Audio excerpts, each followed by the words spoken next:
Chapter 637. Su Qingsang was pregnant. Xiang Kaiping had been taking good care of her during this period of time, and she had become more plump. After talking things out with Li Qianxue, he looked much better. Hua Jinyao now regarded her as an important person to take care of and protect. Whenever she went out, someone had to follow her. As long as he was at home, he would always be by her side. At that moment, Su Qingsang only frowned slightly, and he immediately brought her a glass of warm water. They did not care that there were other elders and relatives in the living room. Nian Xuanya could only feel that her gums were dry and stiff. Her son had been living a good life, but Hua Jinyao just couldn't let go of such a small matter. What about now? The two of them were so happy. Her son was still in prison. Hua Jinyao just needed to get him in. Old Master Hua was also so biased that he didn't take Hua Yifan's side at all. Nian Xuanya's expression was very ugly. If there weren't so many relatives present, she would have jumped up, pointed at Hua Jinyao's nose and scolded him. Hua Manzi sat next to her and pinched her arm. She came close to him, and her voice was very light. "Mom, calm down." Calm down? How could he calm down? Ever since Hua Yifan's accident, she had been unwilling to appear in this house. After all, Hua Mingguang's family was grandfather Hua's closest family. Their family was nothing, right? Nian Xuanya had come from a humble family to begin with. She didn't have any foresight. To her, her husband and son were the most important. She didn't care about the family's honor. Now, her son was in jail because of Hua Jinyao, but Hua Jinyao seemed to have become a winner in life. He had everything he wanted, which was very difficult for her to accept. Especially after seeing Hua Yifan, the contrast was even more obvious. Look, it's a holiday now, but they're all so lively here. What about Hua Yifan? He was alone in that cold prison. He had no family, no freedom. Nian Xuanya's heart was filled with hatred, and she exerted more force. Hua Manzi unclasped her fingers little by little and gently stretched them out. "Manzi? A little impatience spoils great plans." Hua Manzi's voice was very soft. "The future is long, and now is the time for them to show off. It's not suitable to go against them." Nian Xuanya knew this was the truth, but she couldn't help it. "Do you have a plan?" "No." Hua Manzi glanced in Su Qingsang's direction. Li Qianxue was also here today. Ever since Su Qingsang was pregnant, Lu Tongjia's attitude toward her had changed. Before, they could see Lu Tongjia making things difficult for Su Qingsang. But now, Lu Tongjia and Su Qingsang were like mother and daughter. The better they lived, the worse Hua Manzi felt. Her emotions were the same as Nian Xuanya's. However, she was smarter than Nian Xuanya in that she wasn't in a hurry to do anything. There would be plenty of opportunities in the future. Old Master Hua had been in a good mood recently. Su Qingsang was pregnant with twins. There were quite a few great-grandfathers around his age, but there weren't many great-grandfathers who could be twins. At a time like this, how could Hua Manzi, who knew how to judge the situation, offend Grandfather Hua? Su Qingsang didn't notice the look in Hua Mingliang's eyes at all. She was listening to Lu Tongjia and Li Qianxue talk about their pregnancies. It seemed that all mothers had this habit. Once they found out that someone around them was pregnant, they couldn't wait to repeat the symptoms of their pregnancy at that time. She was a doctor herself. In fact, these symptoms were very clear as early as when she was in school. However, everyone's reaction was different. She found it quite interesting to listen to them. Old Master Hua was in a good mood and chatted with Hua Yangyuan and Hua Yangxiu. When he saw Uncle Cheng enter the door, he stood up with a smile. "The last guest is here. We can start eating." Everyone present looked in the direction of the door because of Old Master Hua's words. The others' expressions didn't change, but Li Qianxue's face suddenly darkened. She didn't expect Old Master Hua to invite Su Chenghui. "Chenghui is here. Come and sit down." "Old Master." Su Qinghui came to Rome City for business. After finishing his business, he deliberately chose a long time to visit Old Master Hua. Old Master Hua knew that he was also in Rome City, so he called him to the Mid-Autumn Festival banquet today. "I'm late. I'm sorry." Su Qinghui handed over the gift in his hand as he spoke. Old Master Hua didn't open the gift. He just glanced at Uncle Cheng and asked him to take it. He looked at Su Qinghui with a faint smile in his eyes. "It's good that you're here. Don't do these things next time. It's just a little plaything. I'm glad that you don't mind." Li Qianxue sat there. The cheerful appearance of talking with Lu Tongjia just now was completely gone. She sat there with a cold face and looked at Su Qinghui with undisguised disdain. However, there were too many people from the Hua family today. They were all relatives of the Hua family. No matter how reluctant she was, she couldn't directly embarrass Su Qinghui. She could only watch as Su Qinghui sat down next to her and squeezed into the seat between her and Qingsang. "Qianxue." Su Qinghui looked at Li Qianxue. She was still very beautiful today. She had always been the focus of the crowd. No matter where he was, he could recognize Li Qianxue at a glance. "I thought I was going to pick you up. I didn't expect you to come with Qingsang." Li Qianxue completely ignored Su Qinghui's words. Her heart had already turned cold, so she naturally wouldn't pay attention to Su Qinghui. "Let's go together later," Su Qinghui said quite casually, as if they were still husband and wife and hadn't divorced yet. Li Qianxue didn't want to tacitly agree to such a thing. Just as she was about to refute, Old Master Hua had already received Aunt Zhou's instructions and could start the banquet. "Let's go. Let's eat. Today is a good day. I'm happy, so I want to drink a few more glasses. Grandpa, even if you're happy, you should drink less. Your blood pressure can't drink too much." Su Qingsang's timely concern made Old Master Hua laugh. He waved his hand and said, "Let's not worry about blood pressure today. I'm happy anyway. Let's go. Let's eat." After being interrupted like this, Li Qianxue didn't have a chance to speak at all. Not only that, after they entered the restaurant, Li Qianxue found that her seat was actually arranged with Su Qinghui's. This made her expression even more unpleasant. She couldn't help but look in Su Qingsang's direction, wanting her to come over and change seats with her. However, today, Li Qianxue and Su Qinghui came as in-laws. In order to show that they were biological relatives, Old Master Hua arranged Su Qinghui and Li Qianxue's seats next to him. On the other side of him sat Hua Yangyuan and his wife, Hua Yangxiu and his wife. Hua Jinmiao and Su Qingsang were further down. In this way, Li Qianxue couldn't even change seats, because that would be too much of a movement, and it would make a joke of herself. It wasn't that Su Qingsang didn't see Li Qianxue's pleading eyes, but she couldn't help her for the time being.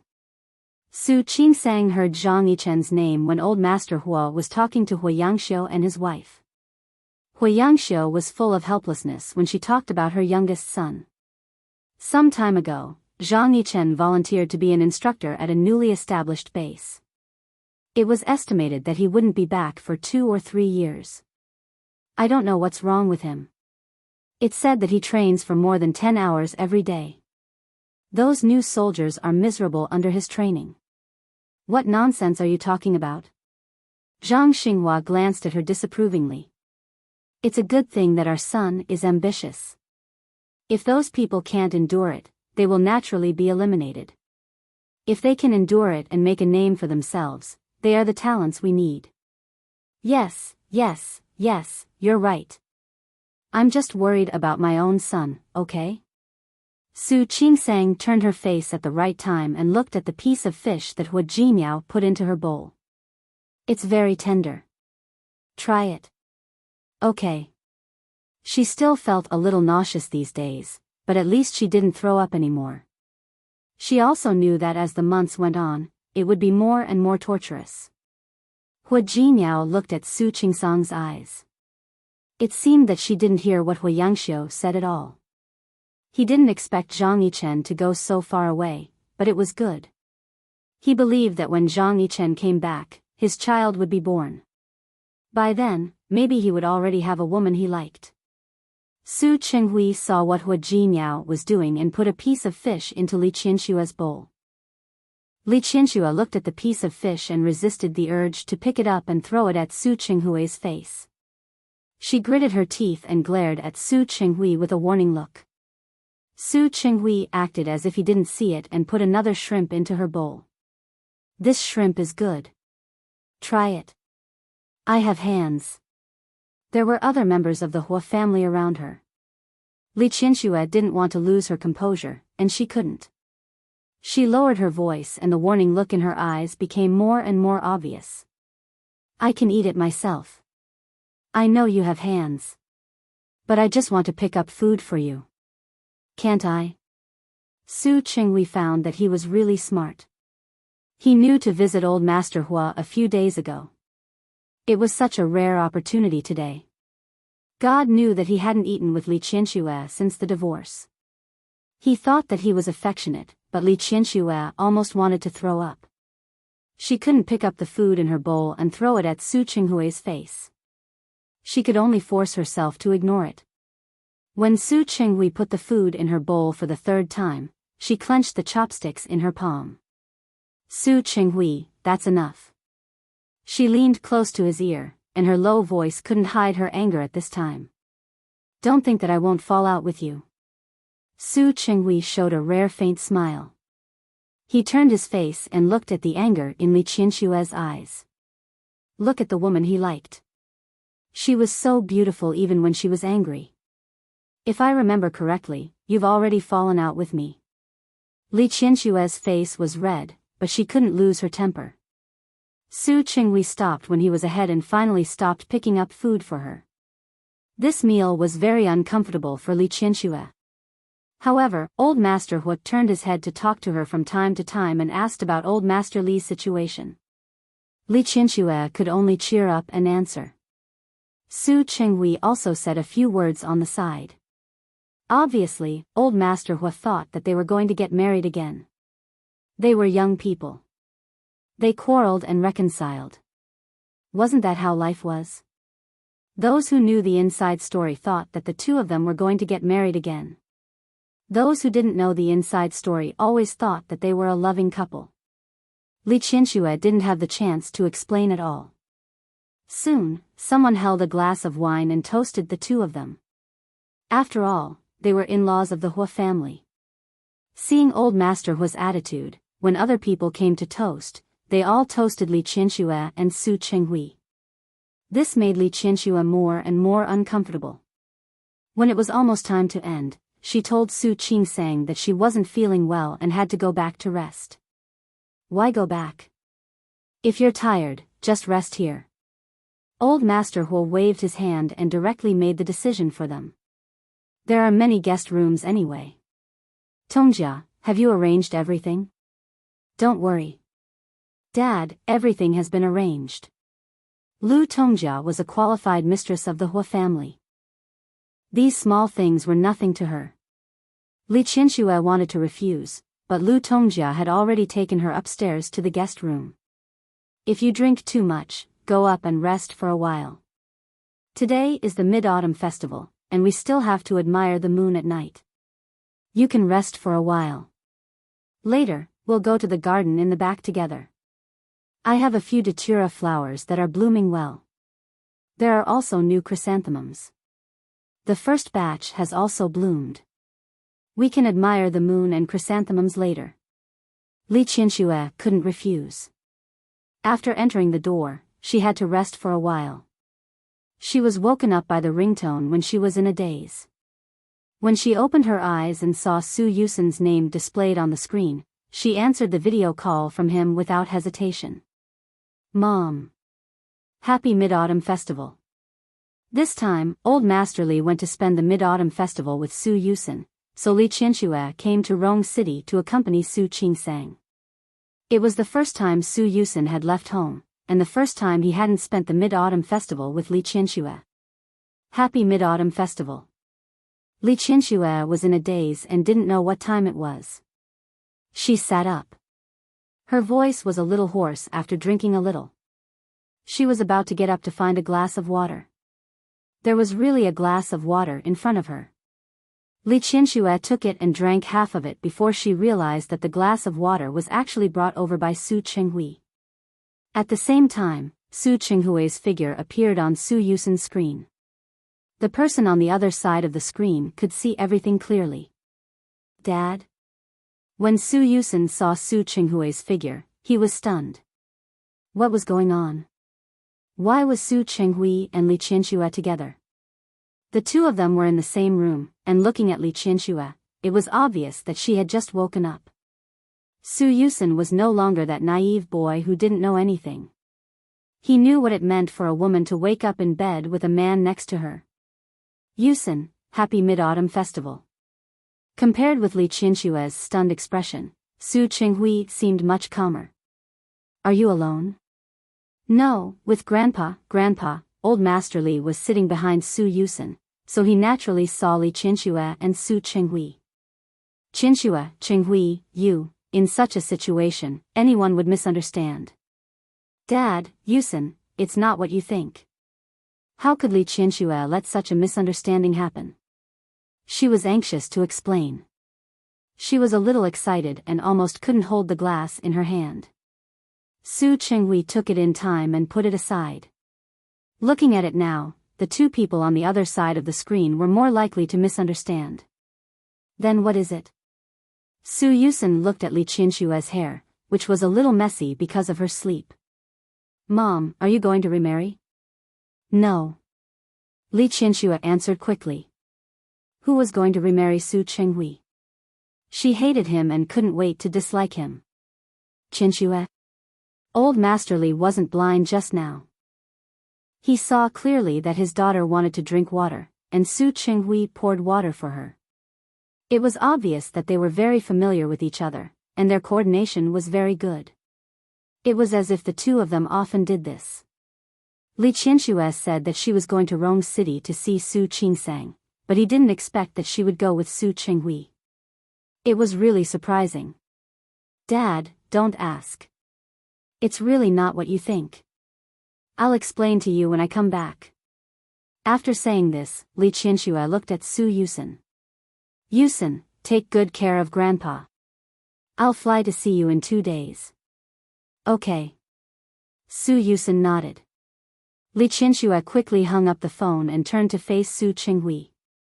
She quickly changed her face, and her eyes were obviously angry.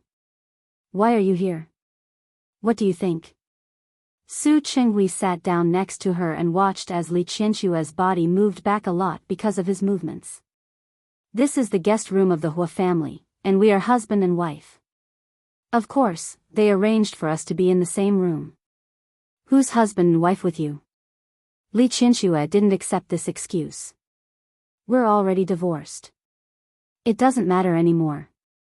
But they don't know. Then why don't you explain it clearly? Why should I explain? Su Qinghui's body leaned forward slightly. Seeing the dissatisfaction in Li Qianxue's eyes, he rarely showed his hooligan side. You don't know how happy I am to be misunderstood. Crazy. Li Qianxue pushed him away and quickly got off the bed from the other side. However, her shoes were placed on Su Qinghui's side. She wanted to leave without putting on her shoes. Su Qinghui saw it and quickly picked up the pair of shoes. He walked around the bed and stood in front of Li Qianxue. Put your shoes on. Put them down. Give me your feet. Su Qinghui reached out his hand to Li Qianxue and gestured for her to give him her feet. Are you going to help me put on my shoes? Li Qianxue took a step back. She didn't intend to cooperate with Su Qinghui at all. Qianxue? Su Qinghui. Li Qianxue looked at the shoes in his hand and then at Su Qinghui's calm face. She sneered. Who are you pretending to be affectionate for? The guest room of the Hua family was covered with a thick carpet. She didn't feel cold even if she stepped on it. She just crossed her arms in front of her chest and looked at the man who was half squatting in front of her. He looked servile and humble. Do you know that every time you show such a look in front of me, I'm not very touched. Instead, I feel like vomiting. Su Qinghui looked at Li Qianxue and knew that she didn't have anything nice to say to him. He also knew that she wouldn't be polite to him. I'm not pretending. I'm serious. And then? Li Qianxue bent down and snatched the shoe from his hand without thinking. She couldn't bear it if he touched her things. I have to be grateful. Kneel down and thank you. Qianxue, that's not what I meant. Su Qinghui. Li Qianxue put on the shoe and bent down to put on the other shoe. After putting it on, she stood up straight and glared at Su Qinghui coldly. Have you forgotten? Once, when we went to a banquet, my shoe was accidentally stuck in a crack in the ground. I asked you to help me take my shoe. What did you say at that time? Su Qinghui didn't lose his memory. On the contrary, ever since he divorced Li Qianxue, the scenes of his life in the past 20 years became clearer and clearer. Of course, he remembered what she said. Li Qianxue saw his reaction and knew that he hadn't forgotten. It was good that he hadn't forgotten. You said, who do you think you are? Even if I'm the eldest daughter of the Li family, in your heart, I'm nothing. You won't love me, and you won't have feelings for me. You told me not to expect you to help me take my shoe even once. You said that, right? Su Qinghui's expression finally changed a little. He maintained his squatting posture and didn't move at all. Li Qianxue didn't want to bring up the past. Some things were in the past. If Su Qinghui could stay away from her, she would never have said these words. There was another time when I excitedly bought a whole new set of clothes for you. Then, I went home and wanted you to try them on. When I put the pair of handmade leather shoes in front of you, you said, don't say it. Su Qinghui remembered. He hadn't forgotten. Even though that scene had happened more than 20 years ago, he hadn't forgotten it. He didn't let her say it, but Li Qianxue insisted. You said, so I'm really that cheap. I'm even willing to do something like carrying your shoes. Unfortunately, in your heart, I'm not even worthy of carrying your shoes. Right? Don't say it. Qianxue, I beg you, don't say it. Su Qinghui closed his eyes. He didn't want to listen anymore. Li Qianxue didn't want to recall it either. Those memories weren't good at all.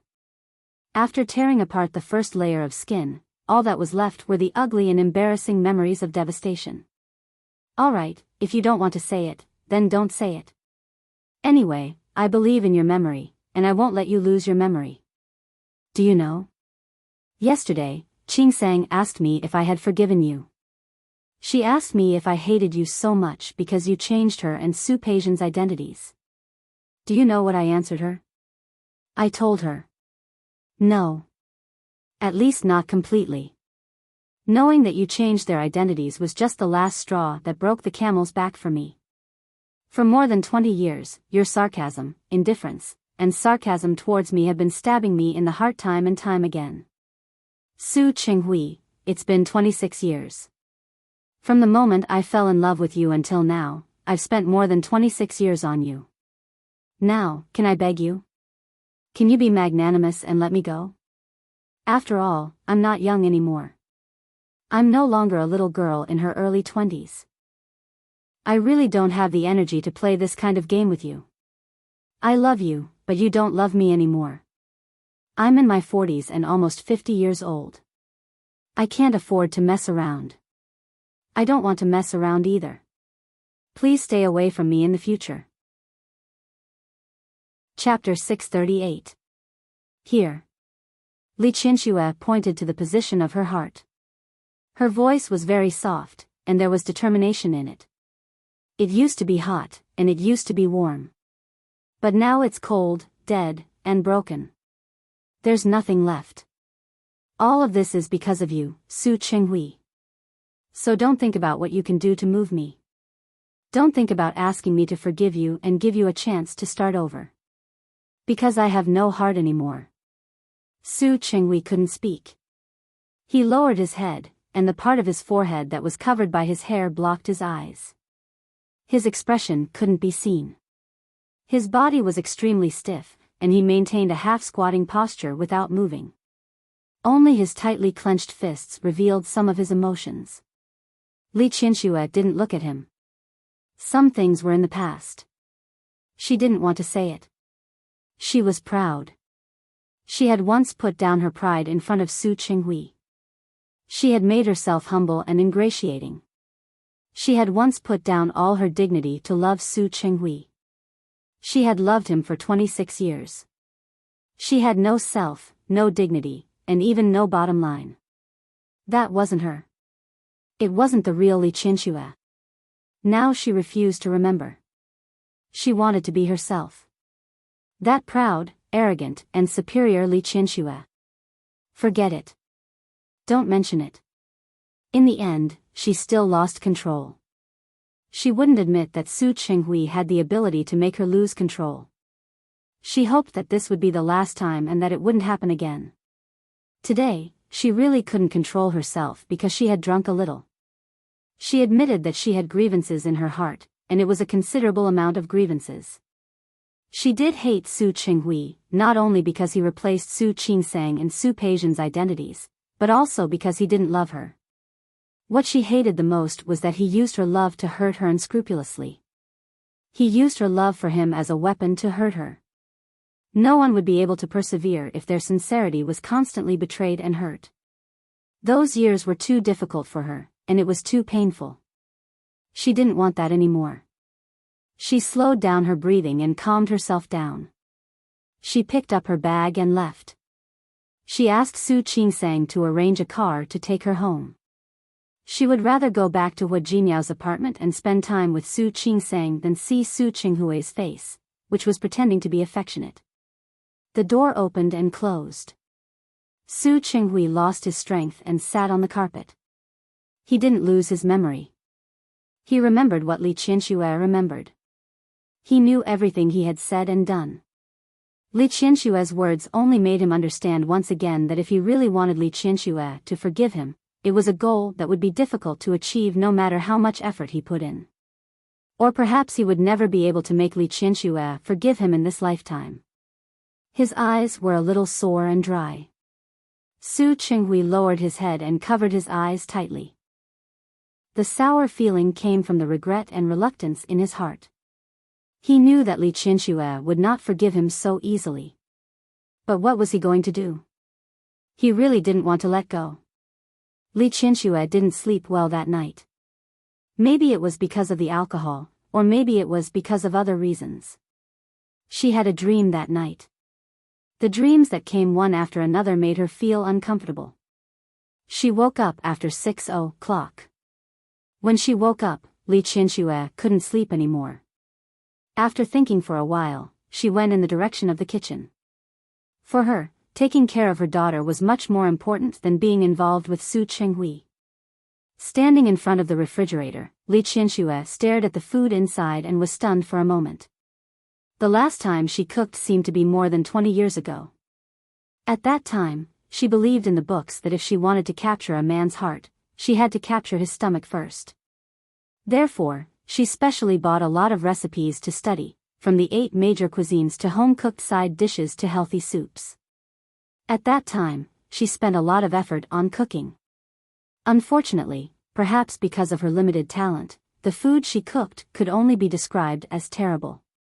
No matter how simple or homely the dishes were, they would all be ruined by her. After repeated attempts, and after several blisters appeared on her hands, she finally managed to cook something that was barely presentable. She happily brought it to Su Qinghui, but he didn't eat it at all and even mocked her. He said, "Li Qianxue, stop thinking." Yesterday, she told herself not to think about it, but now she was still thinking about it. She shook her head and threw away all those messy thoughts. Now, what she needed to think about was how to successfully make breakfast. Should she fry an egg and make an egg sandwich? That shouldn't be too difficult, right? She had all the ingredients. Ever since Su Qingsang got pregnant, she was afraid that she would want to eat something at any time, so the refrigerator at home was filled with ingredients. Li Qianxue first looked up the method on the internet and then found all the ingredients. According to the instructions, she began to fry the eggs first. When Su Qingsang came out of the room, she smelled the hidden burning smell in the air. Because it was the Mid-Autumn Festival yesterday, she gave Auntie Yu the day off. Auntie Yu wouldn't come today. Could it be that Hu Jinyao was cooking? When she saw Li Qianxue standing in front of the kitchen counter and frying an egg, Su Qingsang felt that her eyeballs were about to fall out. Mom? Qingsang? Li Qianxue was embarrassed for a moment. She didn't expect her cooking skills to be so bad. It was just frying an egg. The steps on the internet were extremely simple. But, looking at the black eggs in the trash can, she felt a pang of guilt. They were of different degrees, but they were all black. Mom, are you making breakfast? Li Qianxue became more and more embarrassed. I wanted to make you an egg sandwich. Su Qingsang looked at her, and her heart felt as if it had been gently pricked by a needle at that moment. It didn't hurt, but it made her feel a little uncomfortable. Who was Li Qianxue? She was actually cooking for her? She was willing to bet that Li Qianxue had never cooked for herself in the past few decades. But now, she was thinking of making a sandwich for her. Mom, let me do it. Su Qingsang calmly put away the emotions on her face and took a few steps forward to stand in front of the kitchen counter. Don't, let's go out to eat. You're pregnant. How can I let you cook? It's okay. Su Qingsang smelled the obvious burning smell that even the range hood couldn't hide. Mom, stand outside a little. Otherwise, the smell of smoke will be too strong. No, you should rest. I'm too stupid. I don't even know how to cook. Mom, how can you be stupid? In my heart, you're the smartest. Su Qingsang smiled at Li Qianxue, washed the black bottom of the pot, and took out the eggs again. Mom, why don't you go outside and rest? It's okay. I'll stand here and look at you. Li Qianxue looked at Su Qingsang's slightly bulging belly. I always feel that we should go out to eat. There's no need. How can I be so fragile? Su Qingsang turned on the fire and poured oil. Didn't you hear? In the past, people were still working in the fields a few days before they were going to give birth. Although she had never given birth, as an obstetrician and gynecologist, she had heard too much in the hospital.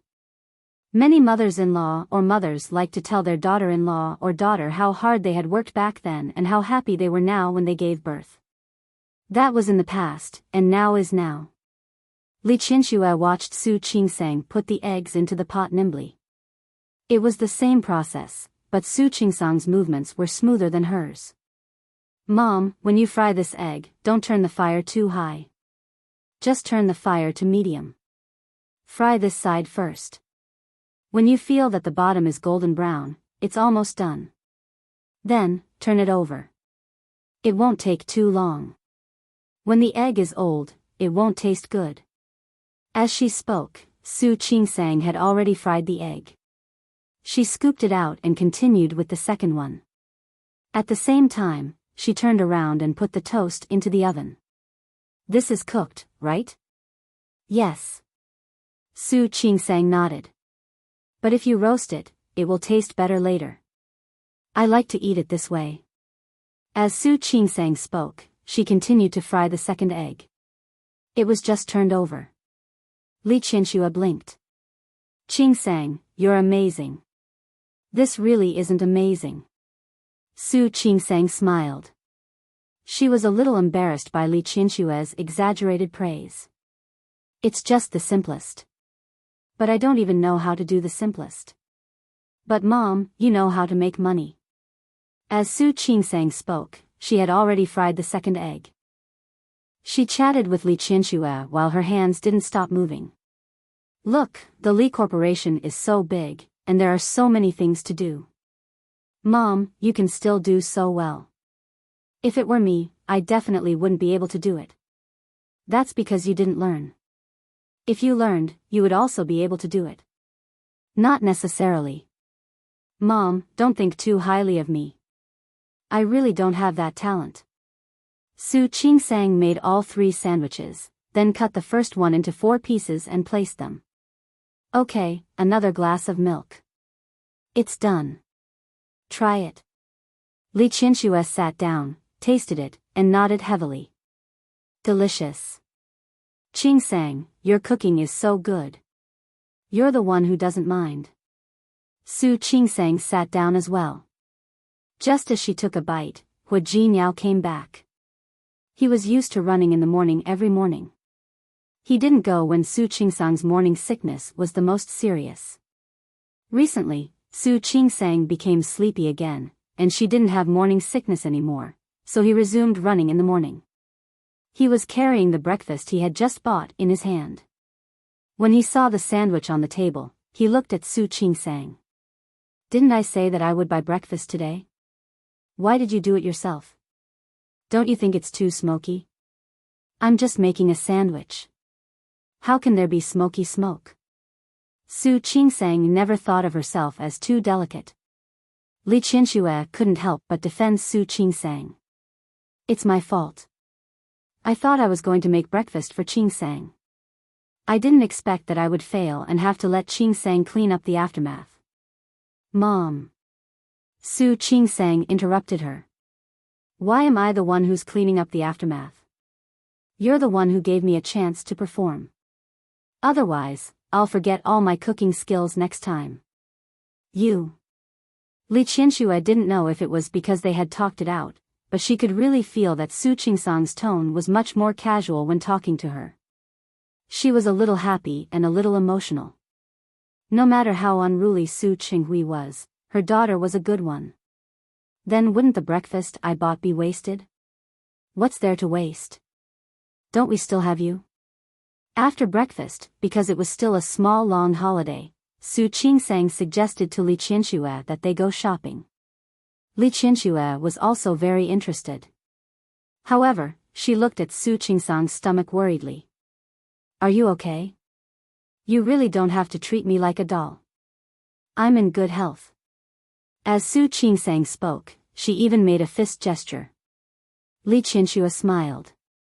Hua Jinyao volunteered to be the driver. He took the mother and daughter out. This time, Su Qingsang wanted to buy a few maternity clothes. She was getting older and older. She could still wear sportswear now, but she wouldn't be able to wear it any later. Not only maternity clothes, but she also liked to go shopping in maternity shops. In the past, she didn't quite understand that kind of feeling. When she saw a baby, she only felt that it was very cute. Now, even when she saw a baby, she felt that it was cute. Does this look good? Su Qingsang held a light blue dress in her hand. Looking at the style, she felt that it was cute. It looks good. Li Qianxue fully affirmed her taste. Buy another set of pink. If it's a boy and a girl, it'll be a boy and a girl. What if it's two boys? Then buy 2 sets of each. Hua Jinyao was very generous. That way, we'll have both boys and girls. This is good. And the one just now, I think we'll buy both. Li Qianxue nodded and suddenly approached Su Qingsang. You work in the hospital yourself. Is it possible for you to know in advance? It wasn't that she valued boys over girls. It was just that she was simply curious. Mom. Su Qingsang smiled. I'm a doctor. I can't break the rules, can I? I've told Jinyao that we won't go for that checkup. When the time comes, let nature take its course. Whether it's a boy or a girl, it's a gift from God. That's right. Hua Jinyao nodded. Whether it was a boy or a girl, he liked them all. Speaking of which, you can think of names for the children first. Li Qianxue suggested. Think of 4 names. 2 boys and 2 girls. You can also use them as backup. It's not my turn to do that. Yesterday, old Master Hua had said that he would personally name his 2 precious great-grandchildren. Of course. That was the reason. With their great-grandfather around, old Master Hua had to think of it first. In fact, Hua Jinyao and Su Qingsang had thought of many names during this period of time, but both of them felt that this was good, and that was good. In the end, they simply ignored it and let old Master Hua worry about it. The three of them chatted and laughed for the whole morning. Now, Su Qingsang would sleep for a while after eating. Therefore, after eating outside, Hua Jinyao rushed home with the two of them. Hua Jinyao had just parked the car and was about to get out to open the door for Su Qingsang and Li Qianxue. At this time, the security guard of the community behind him came out. "Mr. Hua, you're back?" A person came into the community and kept saying that he was a guest of your family. I asked him what kind of guest he was, but he didn't say and refused to leave. The security guards of the community were very responsible. Usually, people who came in and out would only be let in after asking. Su Chenghui and Li Qianxue had been here before, so the security guards knew them. However, the security guards didn't know the person who came today, and he looked very suspicious. Guest? Hua Jinyao raised his eyebrows and saw a man walk out of the apartment door. He looked to be in his 30s. He had a baby face. His facial features were put together, but he didn't look childish. He gave off the feeling that he was a little fresh meat. However, at this time, his slightly plump lips were curled into a smile, giving off the feeling that he was a ruffian. "You are..." Hua Jinyao was very sure that he didn't know this person at all. At the same time, Su Qingsang and Li Qianxue also got out of the car. The man wasn't Hua Jinyao at all. He directly ran in front of Li Qianxue. "Qianxue, I'm here to look for you." "Waiting." Li Qianxue was shocked when she saw the person. Her eyes were filled with unconcealable shock. "Why are you here?" "No, how did you know I was here?"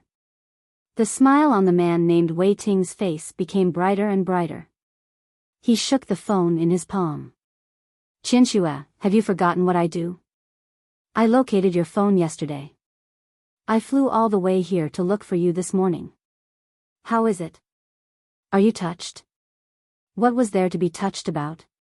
Li Qianxue only felt very awkward now. "Wei Ting, who gave you the right to locate my phone? Did I agree to you locating my phone?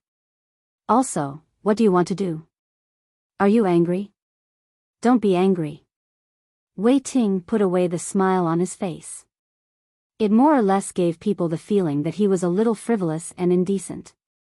Seeing that Li Qianxue seemed to be really angry, he also put away the mischievous smile on his face. "Don't you know how I located it? No matter what, I came back from Silicon Valley. How can such a small matter trouble me? As for what you said I wanted to do, you refused to see me before, and you've been disappearing for the past few days. Then I can only come to look for you." "You're looking for me? Why are you looking for me?" "To pursue you." "Didn't I say that? I said that I like you, and I want to pursue you." Su Qingsang, who had been watching all this time, felt that her eyeballs were about to fall out. When she was joking with Li Qianxue, she said that she would bless a handsome young man to pursue her properly. She didn't expect that her words would come true. A handsome young man really did come. Looking at this handsome young man, he was only a few years older than her. Could it be that Li Qianxue was going to find a young stepfather for her? "Wei Ting, can you stop causing trouble?" Li Qianxue was very embarrassed by his words. Her daughter and son were by her side now. What nonsense was this Wei Ting talking about here? How is it causing trouble? "I'm serious." Wei Ting raised 3 fingers. "Look, I even chased you all the way to Rome City for you. How can you say that I'm causing trouble?" His gaze fell on Su Qingsang, who was at the side, and he said in a somewhat fawning manner, "Hello, you're Qianxue's daughter, right? My name is Wei Ting. I'm your mother's suitor." No matter how knowledgeable Su Qingsang was, she was so shocked that her teeth almost fell out when she heard that her mother had a suitor. "Hello, Mr. Wei." Su Qingsang forced herself not to reveal a look of surprise. She subconsciously glanced at Hua Jinyao. Wei Ting also looked at Hua Jinyao and took the initiative to extend his right hand. "Hello, President Hua. I've heard of you." The The Tianyu Group in Lin City is operating very well. President Hua is amazing. You're welcome. Hua Jinyao looked at the other party's outstretched hand, then looked at Li Qianxue, who was standing beside him with an awkward expression, and shook hands with him generously. The smile on Wei Ting's face became even more sincere because of Hua Jinyao and Su Qingsang's friendliness. If there's a chance, I hope to cooperate with your Tianyu Group. If there's a chance. Hua Jinyao didn't say anything definite. The man in front of him was Li Qianshue's suitor, and he had chased after her to Rome City. He wasn't sure what would happen in the future. Since that was the case, he chose to observe first. Jinyao. Qingsang. It's really nice to meet you today. As Wei Ting spoke, he moved his body forward. I hope that you can help me put in a good word for me in front of Qianxue on account of my sincerity. As he spoke, he winked at Su Qingsang. Li Qianxue felt a headache coming on. She turned around and looked at the stunned security guard. I'm sorry, please help me take this person out. What? Wei Ting widened his eyes and looked at Li Qianxue. Qianxue, our two companies are working together. If you throw me out like this, how can our two companies continue to work together? If you want to talk about business, we'll talk about it when I return to Lin City. Now, I can either ask you to leave. Or I can ask the security guard to send you away. This is my private time. I don't want to use it to talk about business. Qianxue. Wei Ting waved away the approaching security guard. I came to look for you because I know that this is your private time. After all, every time I go to your company to look for you, you insist that you can't talk about anything other than business in the company. Now that I've finally found you, you say that this is private time and we can't talk about business? Well, let me ask you, when do you plan to have a good talk with me about the matter between us? Li Qianxue had a headache. She didn't know what was wrong with Wei Ting.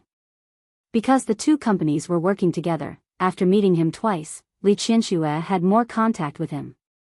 However, even if there were more of these, it would only be communication between her and Wei Ting regarding the cooperation project and official matters. But some time ago, Wei Ting suddenly said that he liked her and wanted to pursue her. This was simply too ridiculous.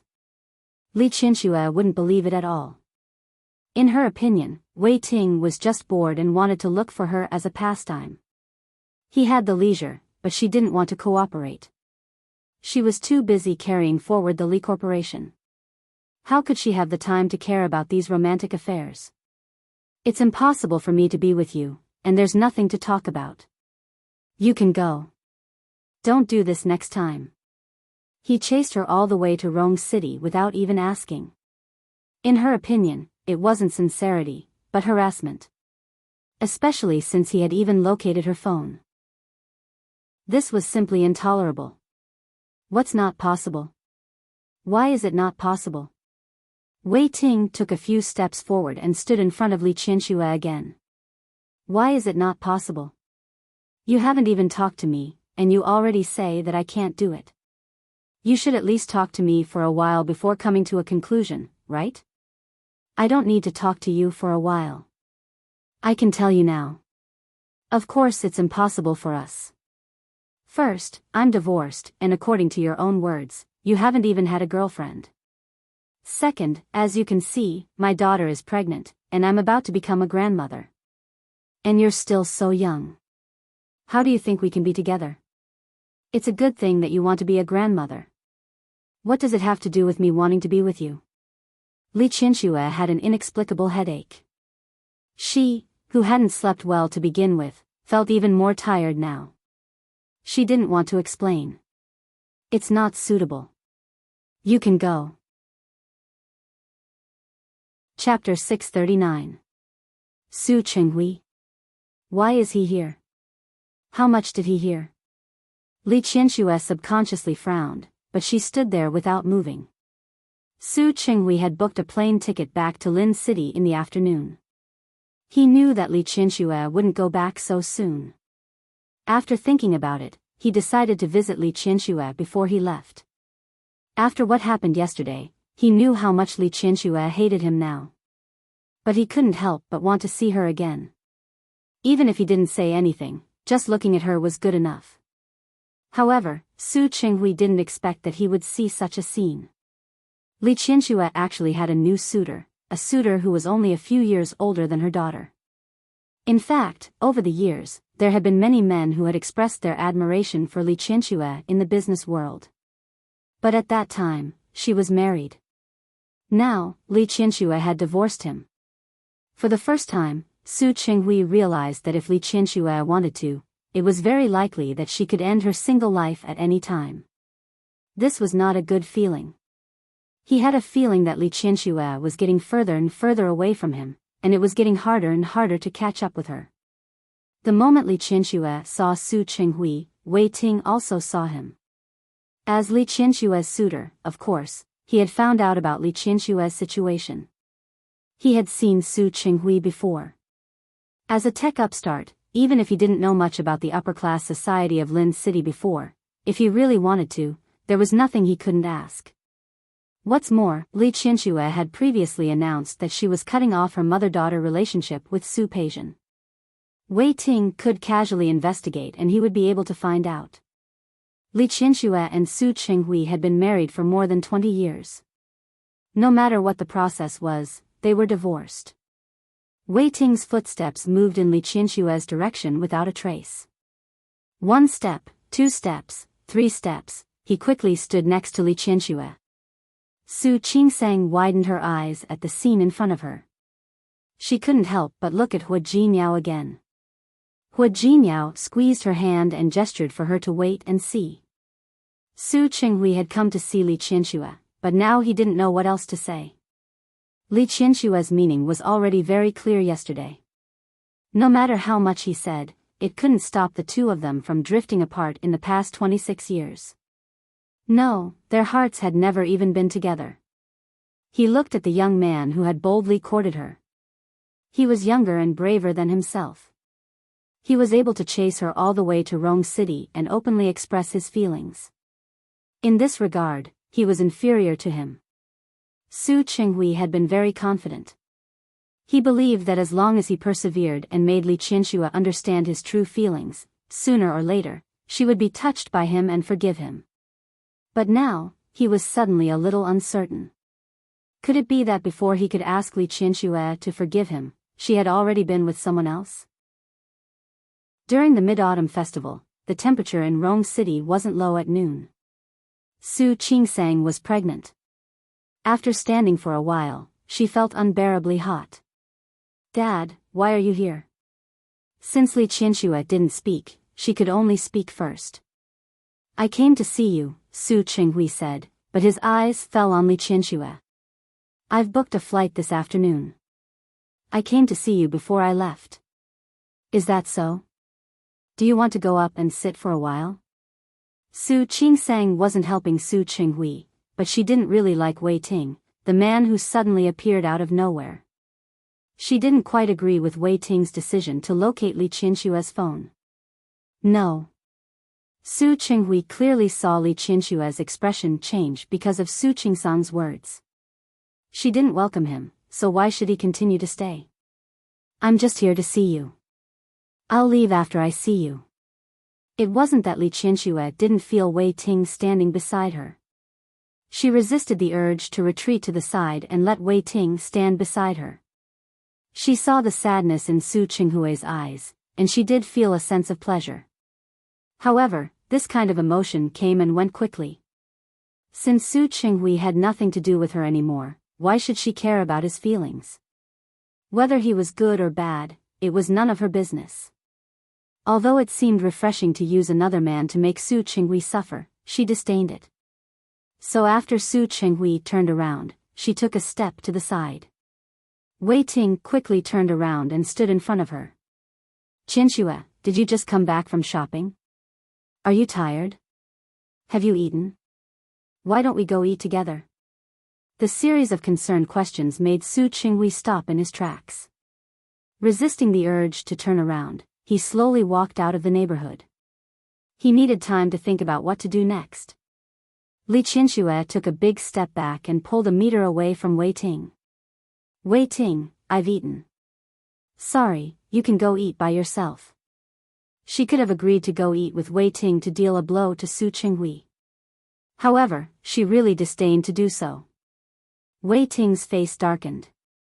He looked at Li Qianxue with resentment. Qianxue, I came all the way here to find you. You're not even willing to have a meal with me? I've eaten. Then can you have dinner with me? Sorry, I have to accompany my daughter and son-in-law for dinner. Then, we can eat together. Wei Ting looked in the direction of Su Qingsang and Hua Jinmiao as he spoke. I believe your daughter and son-in-law won't mind, right? Su Qingsang frowned. When she met Li Qianxue's gaze, she shook her head rather rudely. I'm sorry, Mr. Wei, but I mind. Wei Ting didn't expect Su Qingsang to be so rude. Su Qingsang didn't look at him at all. She only looked at Hua Jinmiao and Li Qianxue. Jinmiao, Mom, let's go up. I'm so hot from the sun. Qianxue. Wei Ting was anxious and walked in front of Li Qianxue. He had a pitiful look on his face. Unfortunately, Li Qianxue was unmoved. I'm sorry, Mr. Wei. It's my private time now. Please leave. I won't. Wei Ting was very persistent, and Li Qianxue didn't stand on ceremony with him. She waved her hand. The security guard, who had been waiting to watch the show, finally had something to do. He stepped forward to block Wei Ting, and he could only watch Li Qianxue and Su Qingsang leave. When they went upstairs, Su Qingsang asked Hua Jinmiao to bring the things back to the room. She followed beside Li Qianxue, unable to hide the gossip on her face. Mom, you and Mr. Wei? Li Qianxue looked at Su Qingsang and was a little helpless. Don't talk nonsense. I have nothing to do with him. Really? But he said he wanted to chase you. You'll believe him? Li Qianxue was no longer an ignorant little girl. She wouldn't believe Wei Ting's words. Maybe it's because I didn't treat him well the first time we worked together. I don't know why he made up his mind and insisted on pestering me. It means that you're infinitely charming, Mom. Su Qingsang's eyes were full of teasing. All right, let's not talk about him. Anyway, I have no chance with him. Mom, actually, I think so. How could he be sincere? You can actually observe him before making a decision. How? Li Qianxue didn't have that intention at all. Even if she had that intention, it wouldn't be towards Wei Ting. Do you know how old he is this year? I'm nearly 20 years older than him. Tell me, what does he love about me? My mom is so good. No matter where she is, she deserves to be loved. Just coax me. Although Li Qianxue said that, she was in a good mood. As for Wei Ting, she really didn't think that there was any possibility between the two of them. In the following time, Li Qianxue continued to accompany Su Qingsang. When Su Qingsang went to work, Li Qianxue used the computer at home to deal with some business matters. When Su Qingsang didn't go to work and stayed at home, she tried her best to improve her relationship with her. A few times, she even pulled Su Qingsang to sleep with her. However, when she went out with Su Qingsang, she would always run into Wei Ting. Rather than saying it was a chance encounter, it was more like an opportunity that he deliberately created. Li Qianxue didn't like Wei Ting and thought that it was impossible for her to be with him. However, she couldn't do it if she wanted to forcefully chase him away. After all, the two families still had a relationship. This caused her to not have a good face every time she saw Wei Ting, who appeared in front of her with a mischievous smile. However, Wei Ting seemed to have a grudge against her. The more she didn't give him a good face, the more he liked to stick to her. After these few days, Su Qingsang could more or less tell that it didn't seem like Wei Ting just wanted to play. However, all of this depended on Li Qianxue's own intentions. Su Qingsang didn't participate or give any opinions. She believed that Li Qianxue could handle these matters well. 10 days later, Old Master Li returned to Lin City. Li Qianxue also decided to go back. Although Su Qingsang was very reluctant, she had no choice but to accept reality. At Rome City Airport, Su Qingsang and Hua Jinyao sent Li Qianxue back to Lin City. Li Qianxue was also reluctant, but there were 2 contracts waiting for her to negotiate in Lin City. If she really wanted to relax, she could only wait for Su Yusen to graduate and come back to lighten her burden. Qingsang, you must take good care of yourself. I know. Su Qingsang nodded. Her eyes were a little hot. Mom, I don't want you to go.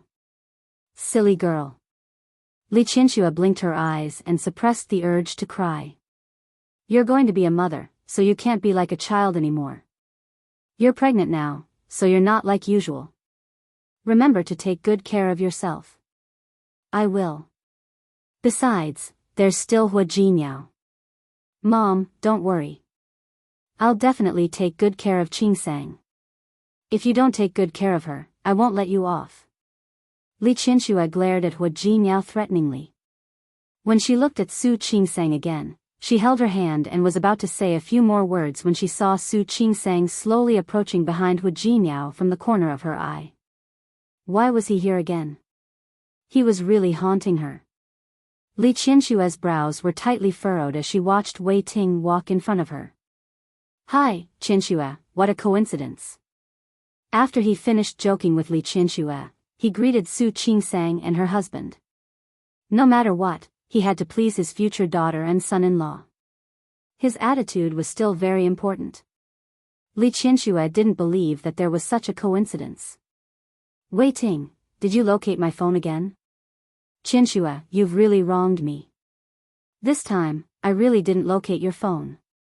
He had only used his connections to check the airline's booking records. After all, he didn't believe that Li Qianxue would stay here forever.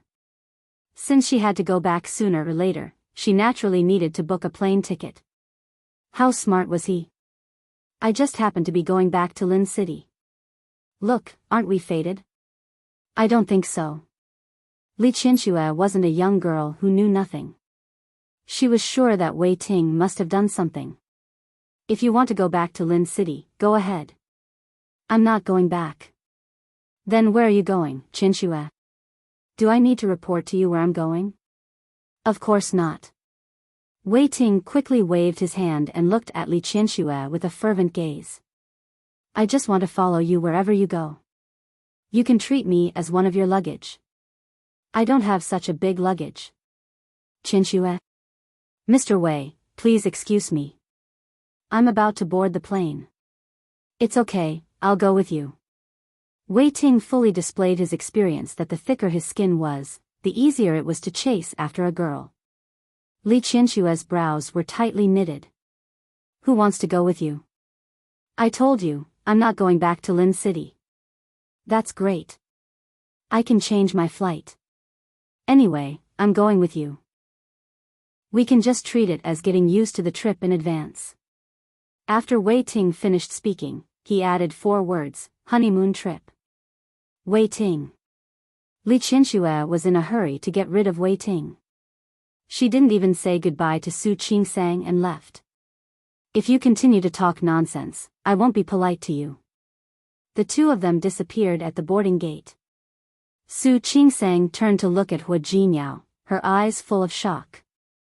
Why did she feel that there was something wrong with this scene? Jinyao, what do you think of this Wei Ting? It's not easy to come to a conclusion for the time being. He looks good, and there's nothing wrong with him in other aspects. Hua Jinyao told her about the information he had investigated. He's considered a tech upstart. In his early years, when he was studying abroad, he developed a software with his friends.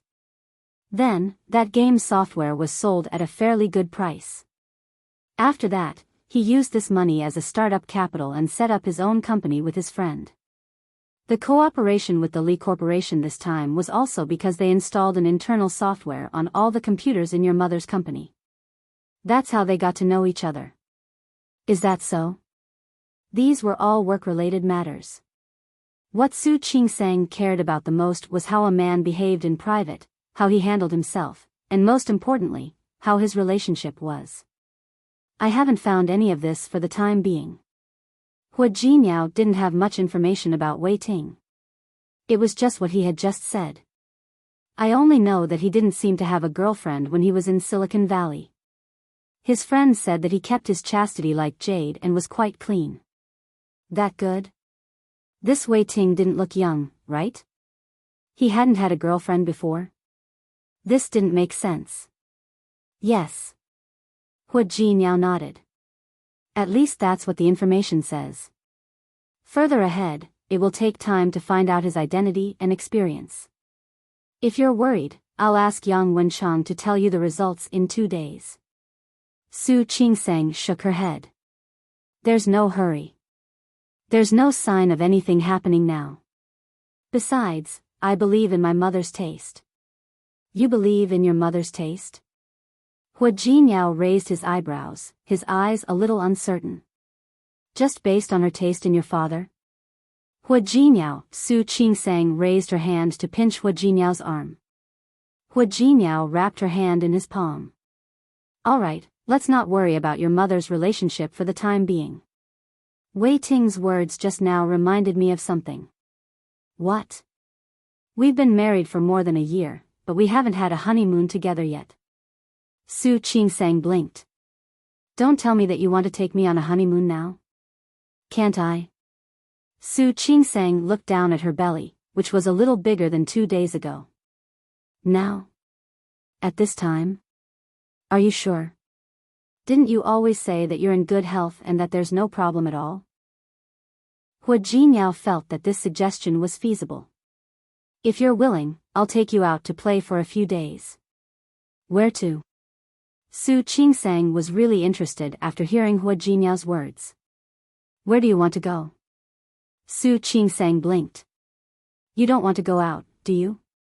Flying for a long time might cause a certain amount of damage to the fetus. If you want to play in the country, it's fine. It's best to choose the kind that doesn't take too long to drive. Su Qingsang was just saying it casually, but she didn't expect Hua Jinyao to really arrange it. When they came the next Saturday, Hua Jinyao brought her to his newly bought RV. The back of the RV was very spacious. It was very comfortable. Su Qingsang felt like she was sitting on a flat road. She retracted her gaze from the window and looked at Hua Jinyao. When did you buy this car? Don't tell me that you bought it specially to take me out to play. Can't I? His woman could never be too spoiled. Not to mention a car, even if she wanted a yacht or a plane, he could still satisfy her. It's a bit of a waste. Su Qingsang looked at the rather luxurious furnishings in the RV. I've really only seen this on TV. It's okay. If you like it, I'll buy 8 or 10 of them. Paint them in different colors. When the time comes, you can go to a place and drive one. It'll be like a rainbow. That's enough. If he continued to be like this, he would really spoil her. Su Qingsang yawned and looked at the bed in the RV. How long will it take? About 3 hours. You sleep for a while. I'll wake you up when we arrive. What about you? I'll watch over you. Su Qingsang smiled because of his words. She leaned over and kissed the corner of his lips. Then, she went to the bed and lay down. She fell asleep. Hua Jinyao took out his notebook and began to deal with work. 3 hours later, Su Qingsang woke up after a good sleep.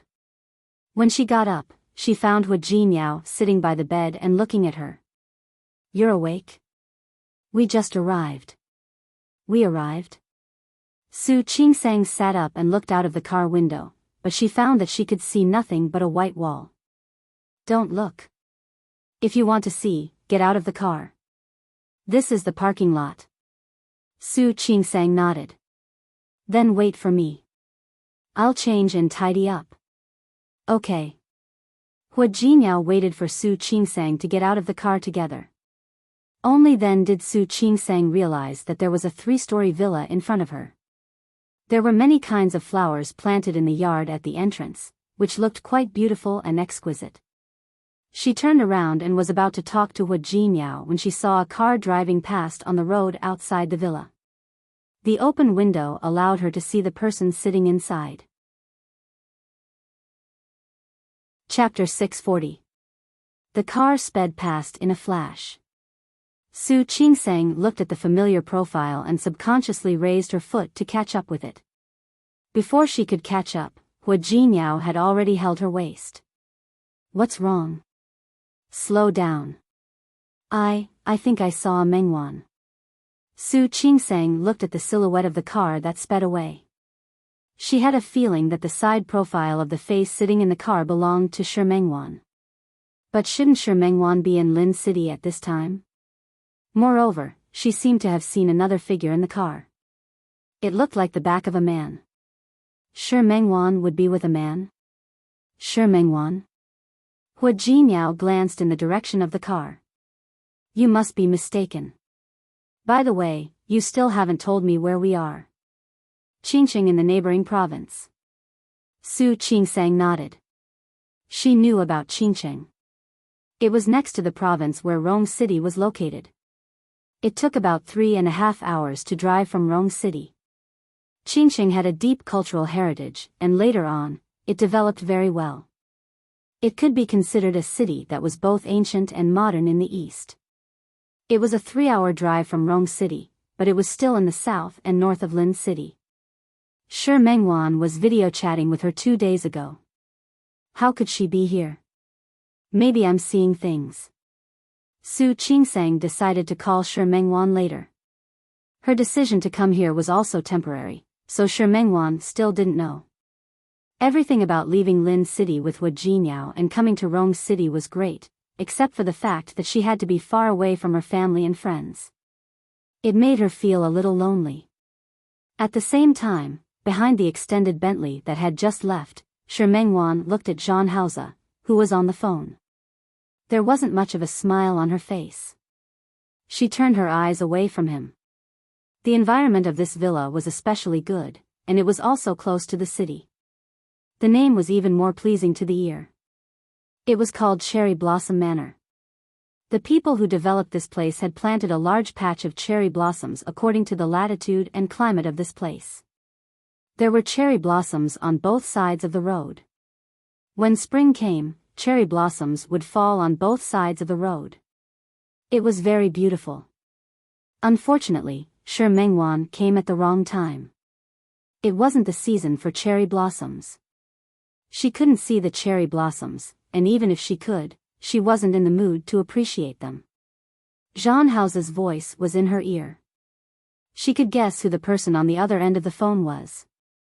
Chen Feifei, Zhang Haoze's fiancée. I'm a little busy these few days. If there's anything, we'll talk about it when I get back. Yes. Take care of your health. Don't think too much. Zhang Haoze's voice was clearer than other men's. At this time, he was speaking to the person on the other end of the phone in a very gentle voice. Shi Mengwan's expression wasn't very good. When Zhang Haoze hung up the phone, she turned her gaze back. If you're so afraid of her thinking too much, just bring her out directly. Why drag her along? Shi Mengwan felt a little stuffy. The feeling of being unable to breathe was very uncomfortable. Take me to the airport, I want to go back. Zhang Haoze's reaction was to hug her body, easily lifting her up and placing her on his lap. Shi Mengwan didn't have time to struggle. She just passively stuck to Zhang Haoze's body. The two of them had been entangled for nearly half a year. In his arms, she didn't have much spirit to resist. She was already used to his demands and his robbing behavior. But no matter how many habits she had, it couldn't overcome the fact that the man in front of her was someone else's fiancé. She didn't know what went wrong, and the situation in front of her made her very conflicted. She longed for everything about this man, his kiss, his embrace, his breath. But she resisted everything about him. He didn't admit that she was her dear brother. He even had a fiancé. Just like this time, she chased him away and told him that since he had a fiancé, he shouldn't come looking for her again. But what about him? He forcefully barged into her home and then invaded her residence. He even brought her to Qing City. However, the back of her waist was tightly held by him. Her body was brought into his arms. Very quickly, her lips were blocked by Jean Hauser, and she couldn't say a word. She frowned slightly. She couldn't be more familiar with the facial features of the person in front of her. Even if she closed her eyes, she could still picture the other party's appearance in her heart. But this man didn't belong to her, at least. Her lips suddenly hurt. Her absent-mindedness made the man unhappy, and he bit her lips hard.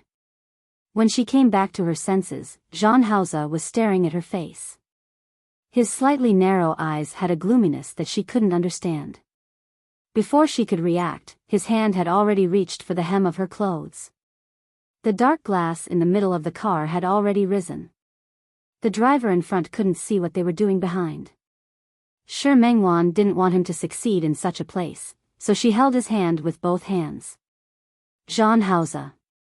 She suddenly called his name very seriously. Jean Hauser stopped what he was doing and looked at her silently. Are you going to be like this forever? While coaxing his fiancée, he imprisoned her, grasped her weakness, and didn't let her leave. At this moment, her brows were filled with melancholy that couldn't be hidden. She was clearly such a beautiful person, but now, her face was filled with melancholy. Tell me, Jean Hauser, are you going to be like this forever? He wanted to be like this, but she didn't want to continue. She had persisted until now, but she still couldn't make up her mind to leave Jean Hauser's side. She was just hoping that one day, Jean Hauser would remember that she was the little sister that he swore to love for the rest of his life.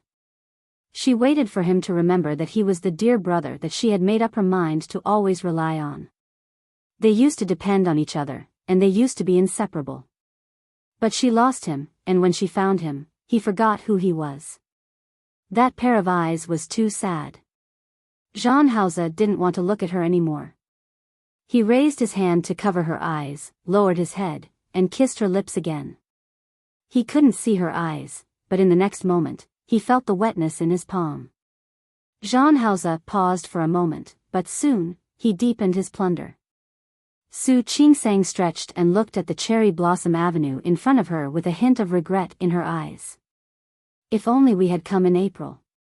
We would have been able to see the cherry blossoms on both sides, right? Yes. Hua Jinyao nodded and put his arm around her waist. If you like it, we'll come again next April.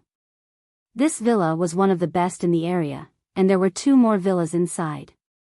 Those 2 villas took up the largest area. They were booked as soon as they came out, and this villa had the best location. Because not only could they see the cherry blossom avenue in front of them, but they could also see the largest inland lake in the city behind them. He had built a garden on the side of the lake. Sitting behind it, they could enjoy the lake breeze while enjoying the beautiful scenery. We'll talk about it later. Su Qingsang had slept for a long time in the car, so she wasn't sleepy at all. Let's go out for a walk. Okay. Another advantage of this place was that the environment was very good, and the neighborhood was very large. Su Qingsang and Hua Jinyao held hands and walked along the lake. They saw another villa. That villa was bigger than the one they were living in now. Is that villa also in this neighborhood? Hua Jinyao nodded. Looking at the villa, he suddenly remembered something. If he remembered correctly, the person who bought this villa seemed to have the surname Jean. The Jean family was one of the old aristocratic families in Qing City. Thinking of the Jean family, he thought of the few times he had met Jean Hauser in Lin City. If he remembered correctly, the Jean family's various forces had been surging and hadn't stopped. Was this area developed by your company? Su Qingsang's words brought Hua Jinyao back to his senses. He smiled and held her hand as they walked down the stairs. Not only this cherry blossom manor, but the shopping mall outside and the neighborhood beside the shopping mall were all built by Tianyu Group. At first, they wanted to build a villa area here. After all, the scenery here was good and the feng shui was good. After the villa area was built, they discovered that the nearby space was empty. At that time, the Qing city government was attracting investment, and Tianyu Group had the ability to do so, so they simply circled the land and became the current scale. Amazing. Hearing this, Hua Jinmiao moved his face closer to Su Qingsang. Your husband is so amazing. Don't you want to give me some reward? With a "bo" sound, Su Qingsang leaned over and kissed his face. My husband is the best. Is that okay? So. The kiss wasn't sincere enough, but since he knew that Su Qingsang wasn't a very open person outside, he let her go. Looking at a rocking chair in a pavilion in front of them, he led Su Qingsang to sit down. The autumn wind was cool, and this season gave people a rather comfortable feeling. This area was built by Tianyu Group. What about Lin City? Su Qingsang had forgotten to ask about this. Why did you go to Lin City back then? Also, why were you in the hospital that day? Li Junxing received a transfer order to be the mayor of Lin City. He told me that this was an opportunity. However, our company had originally planned to open a branch in Lin City. There were a few projects that had already been set to start at that time. As for why I appeared in the hospital that day. When I went to inspect the construction site, a worker happened to have acute appendicitis. That day, Yang Wenchang drove my car for maintenance. I sent that person to the hospital myself. Unexpectedly, because he wasn't very familiar with the hospital, Hua Jinmiao, who was about to leave after paying the fee, settling the worker down, and calling his family members, went in the wrong direction. So that's how it is? Su Qingsang thought about it and found it a little unbelievable. In that case, I have to thank that worker in your company. If he hadn't suddenly had acute appendicitis, we wouldn't have had the chance to meet, right? Not bad. Hua Jinmiao nodded. Su Qingsang smiled and leaned her face against his chest. It's so comfortable here. Yes.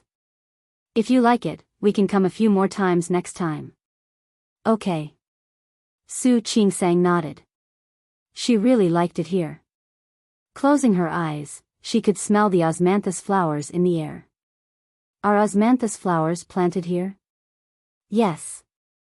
There are a few osmanthus trees in front. I'll take you to see them later. Okay. Su Qingsang found that Hua Jinmiao's choice of place was very satisfactory. She was pregnant now and a little lazy. She didn't want to go to places that were too torturous or too tiring. Later, let's go eat Qing City's specialty dishes. I know a restaurant here that makes very authentic roast whole sheep. Okay. Su Qingsang's appetite had been good recently, and she wasn't too picky. In fact, many things weren't as exaggerated as they sounded. She couldn't eat this or that. She had to pay attention to the amount and the actual condition of her body. Not being picky was also a kind of prenatal education. Su Qingsang had never been to Qing City before. The place that Hua Jinmiao mentioned was in a courtyard near the suburbs. The courtyard was a standard northern courtyard house. It was spacious and grand, with northern trees planted. It looked just like an ordinary courtyard house. Su Qingsang followed Hua Jinmiao into the room in the middle of the courtyard. The inside was completely different from the outside. The decoration was very elegant. There weren't many tables in the hall, and the corridors on both sides could lead to private rooms. Judging from the number of rooms, there didn't seem to be many. How do you know about this place? This boss used to work with Tianyu. Later, because he always had to socialize outside, his body couldn't take it, so he didn't open a company and came to open this farmhouse. There's a limited number of guests every day. If there's more than that, he won't take any guests. As Hua Jinmiao spoke, a slightly chubby middle-aged man walked out of one of the private rooms. When he saw the two of them, he quickly stepped forward and extended his hand to Hua Jinmiao.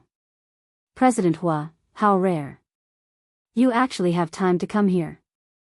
I brought my wife here to eat roast whole sheep. Hua Jinmiao smiled and shook hands with the other party. How is it? Is there a seat? President Hua, you're here. Even if there's no seat, I'll add it for you. The man smiled like a flower. This way, please. The sky room. Thank you. Hua Jinyao followed behind the boss, while Su Qingsang looked around. She rarely saw such a courtyard house in Lin City. It was still different from the courtyard houses in the imperial capital. After entering the sky room, Hua Jinyao asked the boss to serve the roast whole sheep. While waiting for the dishes to be served, Su Qingsang looked at the courtyard at the back. The roast whole sheep is roasted in the back?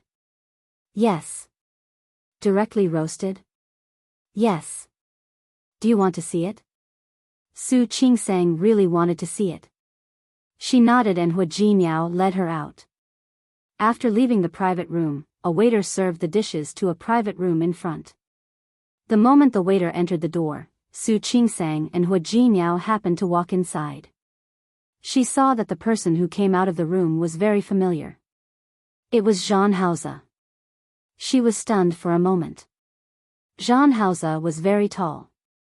He was about the same height as Hua Jinyao, so she couldn't see inside the private room. However, the moment Zhang Haoze came out and the door closed, she seemed to see a woman sitting inside. President Hua? Zhang Haoze greeted Hua Jinyao first when he saw him. Hua Jinyao nodded. He wasn't surprised that Zhang Haoze was here. Qingsheng was the Zhang family's Hua Yangxiu. It was normal for Zhang Haoze to be here. President Zhang is also here to eat roast whole sheep? Yes. Zhang Haoze nodded and looked at Su Qingsang. He nodded slightly. Hello, Mrs. Hua. Su Qingsang's expression was a little cold. Speaking of which, Zhang Haoze had helped her before. She should thank him. However, when she thought about how this man was Shi Mengwan's big brother, and how he had forgotten about Shi Mengwan and was with another woman, she felt a little uncomfortable. President Zhang, is that Miss Chen inside? Su Qingsang remembered that the woman beside Zhang Haoze had the surname Chen. She was just asking casually. Before Zhang Haoze could say anything, Hua Jinyao cooperated with Su Qingsang and spoke. Speaking of which, our company has worked with the Chen family before. If it's Miss Chen, why don't we go together? No. Zhang Haoze's expression didn't look too good. President Hua, it's not convenient for me right now. If there's a chance next time, I'll visit you again. President Zhang, you're too polite. Hua Jinyao and Su Qingsang could tell that the person inside wasn't Chen Feifei. Su Qingsang's expression didn't look too good either. Seeing Zhang Haoze walk to the other side, she glared at his back. What's wrong? Why are you unhappy? Hua Jinyao didn't quite understand Su Qingsang's thoughts. He looked in Zhang Haoze's direction and asked, did he offend you? Yes. How did he offend you? Tell me, I'll help you vent your anger. Forget it. Su Qingsang shook her head. Zhang Haoze had forgotten about Shi Mengwan and was with Chen Feifei. Now, he was here with another woman. Don't tell her that it was nothing. She could tell from Zhang Haoze's expression just now. There must be something fishy going on. She felt a little upset. Poor Shi Mengwan had rejected countless suitors for such a man for so many years. She was still single. But what about Zhang Haoze? He was hugging women here and had no idea who Shi Mengwan was. Although feelings were one-sided, she had to be allowed to stand up for her friend, right? However, there was no need to tell Hua Jinyao about these thoughts now. Looking at the closed door of the private room, the waiter still hadn't come out to serve the dishes. She held Hua Jinyao's hand and said, didn't you say you wanted to see the whole roast lamb? Let's go. She left with Hua Jinyao, and the door of the private room opened. The waiter came out from inside, and the person standing behind the door was Shi Mengwan, who was careful not to be seen. She placed one hand on her chest to suppress her heart, which was about to jump out. She took a deep breath and leaned her body against the wall. Suddenly, a wave of sadness welled up in her heart. Did such a shameful relationship really have to continue? Su Qingsang didn't know what she had missed. After watching the live performance of the whole roast lamb for a while, she couldn't stand it anymore. The temperature was too high, and she was especially afraid of heat now. She didn't run into Jean Hausa again when she returned to the private room. By the time she finished eating with Hu Jinyao, the waiter had already started to clean up the private room. Jean Hausa had already left. After returning to the Cherry Blossom Manor, she sent a video request to Shi Mengwan while Hu Jinyao went to take a shower. However, she was rejected. Su Qingsang was stunned for a moment before she thought of sending it again. Shi Mengwan had already taken the initiative to call. Qingsang. Mengwan, is it not convenient for you now? Yes, a guest came over. She's going to look at clothes now. I'm going to measure her later. There's still a guest at such a late hour? This person is too insensible. Doesn't she know that you need to rest? Su Qingsang's tone was filled with heartache. Shi Mengwan didn't reply. She was just saying it. It wasn't that she didn't know Shi Mengwan's workaholic personality. It's okay. I'm used to it. How have you been? I'm fine. Now the child is making trouble for me. He could even eat now. By the way, guess where I am now? Where are you? Shi Mengwan already knew, so her tone wasn't surprised. I'm in Qing City. You didn't expect it, did you? Su Qingsang didn't hear anything wrong in Shi Mengwan's voice. After all, she couldn't see the other party's expression through the phone. Hu Jinyao took me to eat roast whole lamb tonight. It tasted really good. Mengwan, come over next time. Let's do it again. Okay. Shi Mengwan nodded and looked at the man who had just come out of the bathroom. Why did you think of coming to Qing City? Su Qingsang noticed that Shi Mengwan used the word come, but she didn't think in that direction. Hu Jinyao said that my mother left.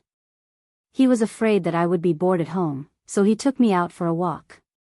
He said it was like a honeymoon. That's great.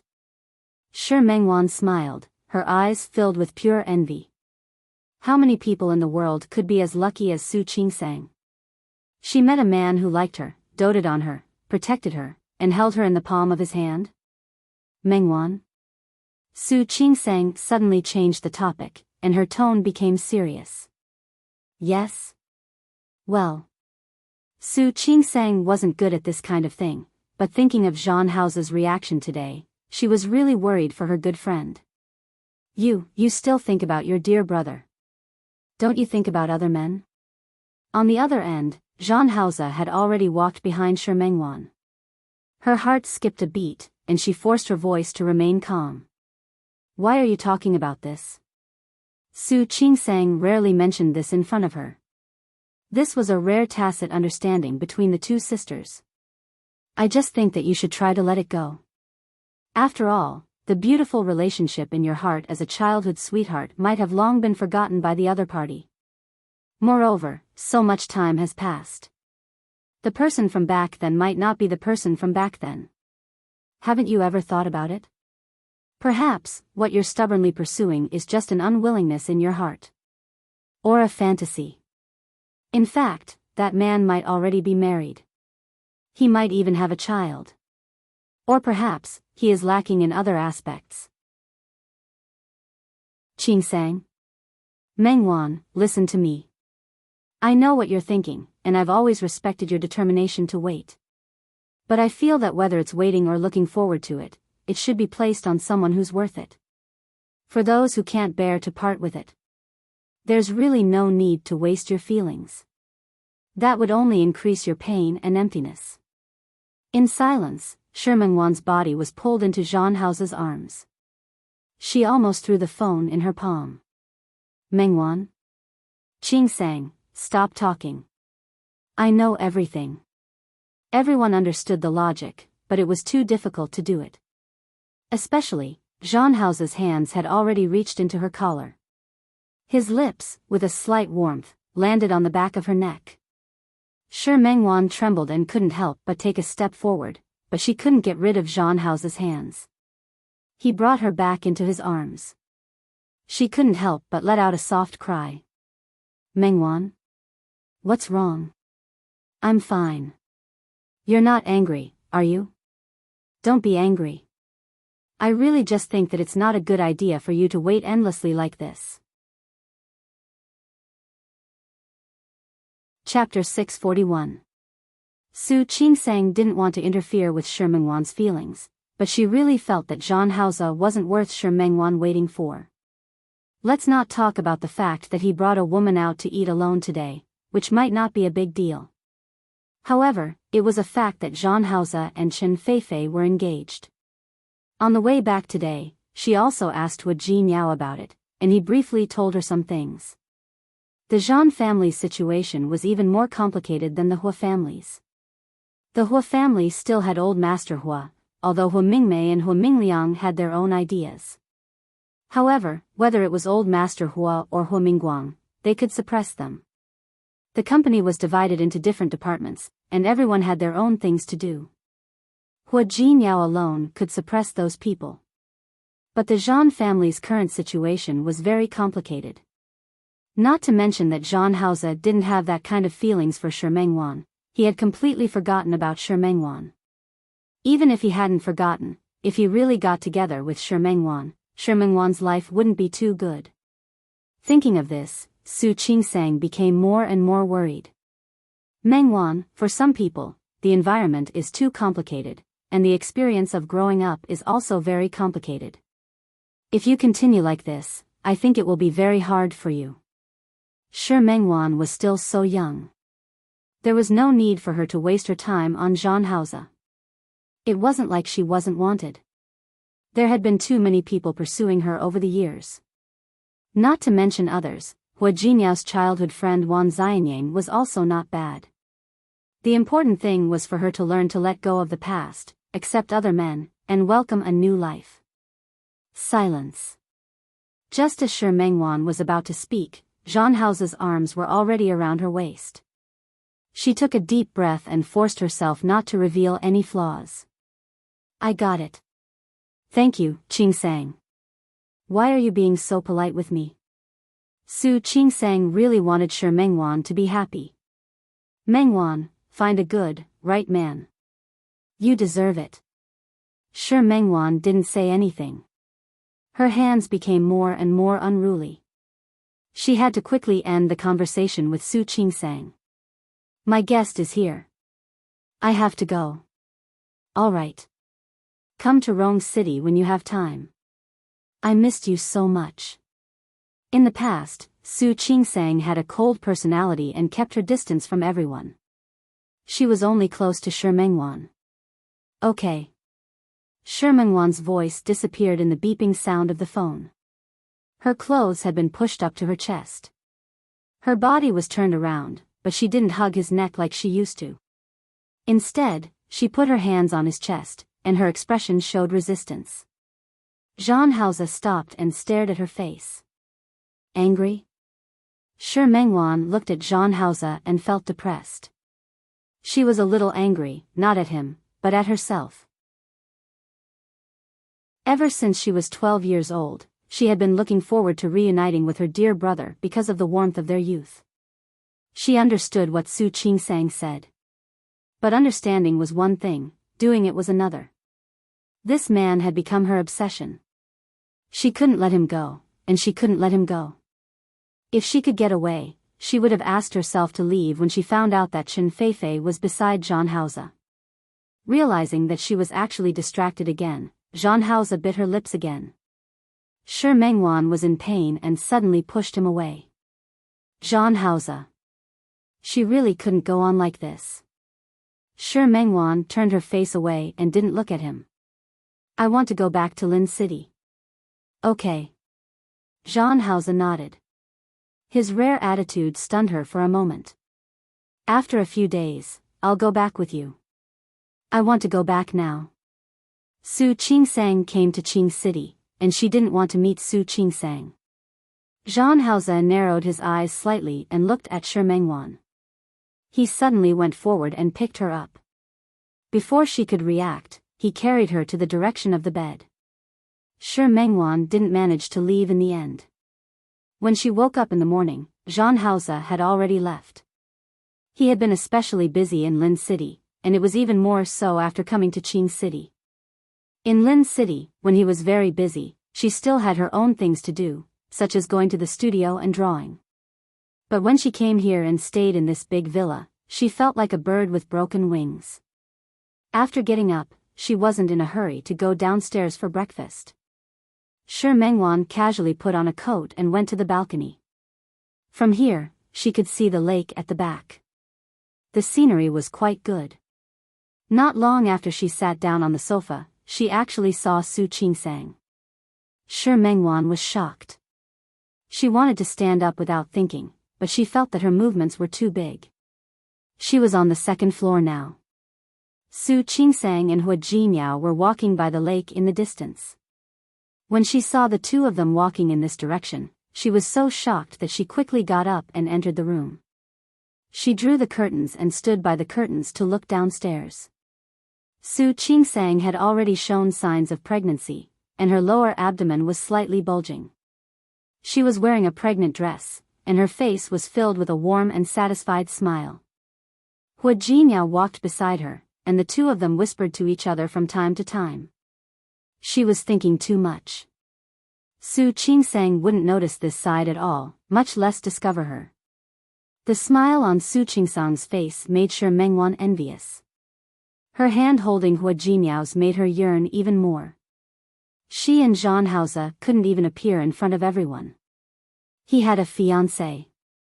No matter when, the woman standing in front of him wouldn't be her. Shi Mengwan's mood fell to the bottom of the valley. She couldn't recover from that strange feeling. Her body was hugged by someone. Jean Hauser was actually at home today. He followed her gaze and looked out of the window. "Do you want to go down and say hello?" His warm breath brushed against her neck. She shrank her neck and wanted to escape from his control. However, her body was turned around and pressed against the glass of the sliding door of the balcony. "Jean Hauser. Don't you need to? No matter what, you're good friends and best friends. Shouldn't it be right to say hello? Jean Hauser." She called his name softly, and her voice was pleading. "Don't do this." She absolutely didn't want Su Qingsang to see this side of her. "Don't what?" He narrowed his eyes and asked her in a low voice. She was only wearing a coat outside, and he easily took it off. She was still wearing yesterday's nightdress, and the thin fabric was easily torn to pieces by him. She could hear his breathing beside her ears. Su Qingsang and Hua Jinyao were downstairs. She felt extremely ashamed. She bit her lip desperately, but she couldn't resist Jean Hauser's domineering attitude. As her body was pushed away by him, a tear fell from the corner of her eye. For the first time, she seriously realized in her heart that the man in front of her was really not the big brother in her impression. Su Qingsang had no idea that in the villa not far in front of them, her good friend was also there. The weather in Qing City had been good these few days. The environment here was good. Walking in it made people feel relaxed and happy. Of course, the most important thing was that Hua Jinyao was by her side. She had been pregnant for 4 months. Her belly was a little bigger than that of an average pregnant woman who was 4 months pregnant. After all, they were twins, so they were always different. Walking to the osmanthus tree in front of her, Su Qingsang sat down on the rocking chair. The sun in this season didn't shine much, and it gave people a very comfortable feeling. "Are you taking a walk in your own neighborhood when you go on a trip?" Hua Jinyao looked at Su Qingsang's expression of enjoyment and couldn't help but laugh. She was really too easily satisfied, wasn't she? "Can't I? The environment here is quite good. I think staying here is quite comfortable. I was going to take you to Luoshan Park in Qing City today. Why don't we go in the afternoon?" "I'll go later." Su Qingsang blinked. "I just want to sit under this osmanthus tree for a while and enjoy the wind. Enjoy this peace." "Okay. If you want to enjoy peace, I'll accompany you." Hua Jinyao nodded. He was going to accompany Su Qingsang, so of course she could do whatever she wanted. Su Qingsang smiled. The so-called trip didn't necessarily mean going somewhere and seeing the scenery there. It was also good to change places, slow down, and enjoy this kind of leisure time without doing anything. She raised her hand and was about to stretch, but when her hand was halfway raised, it suddenly froze. She blinked, as if she was a little frightened. What's wrong? Ever since Su Qingsang was pregnant, her every reaction made Hua Jinyao nervous. He looked at Su Qingsang nervously, afraid that she was uncomfortable again. He's moving. Huh? This time, it was Hua Jinyao's turn to be stunned. Who? Him. Su Qingsang was a doctor. Of course, she knew that the fetus would move after 4 months of pregnancy. But this was the first time she felt it, and that feeling was particularly magical. Su Qingsang looked at her abdomen, retracted her hand, and gently placed it on it. He moved again. Hua Jinyao looked at her and couldn't help but reach out and place his hand on it. He was extremely nervous and stared at his palm with a sacred expression. However, after waiting for a long time, there was no more movement. Why isn't he moving? I don't know. Su Qingsang smiled and deliberately teased him. Maybe it's because you didn't greet him? Was that so? Hua Jinyao frowned slightly.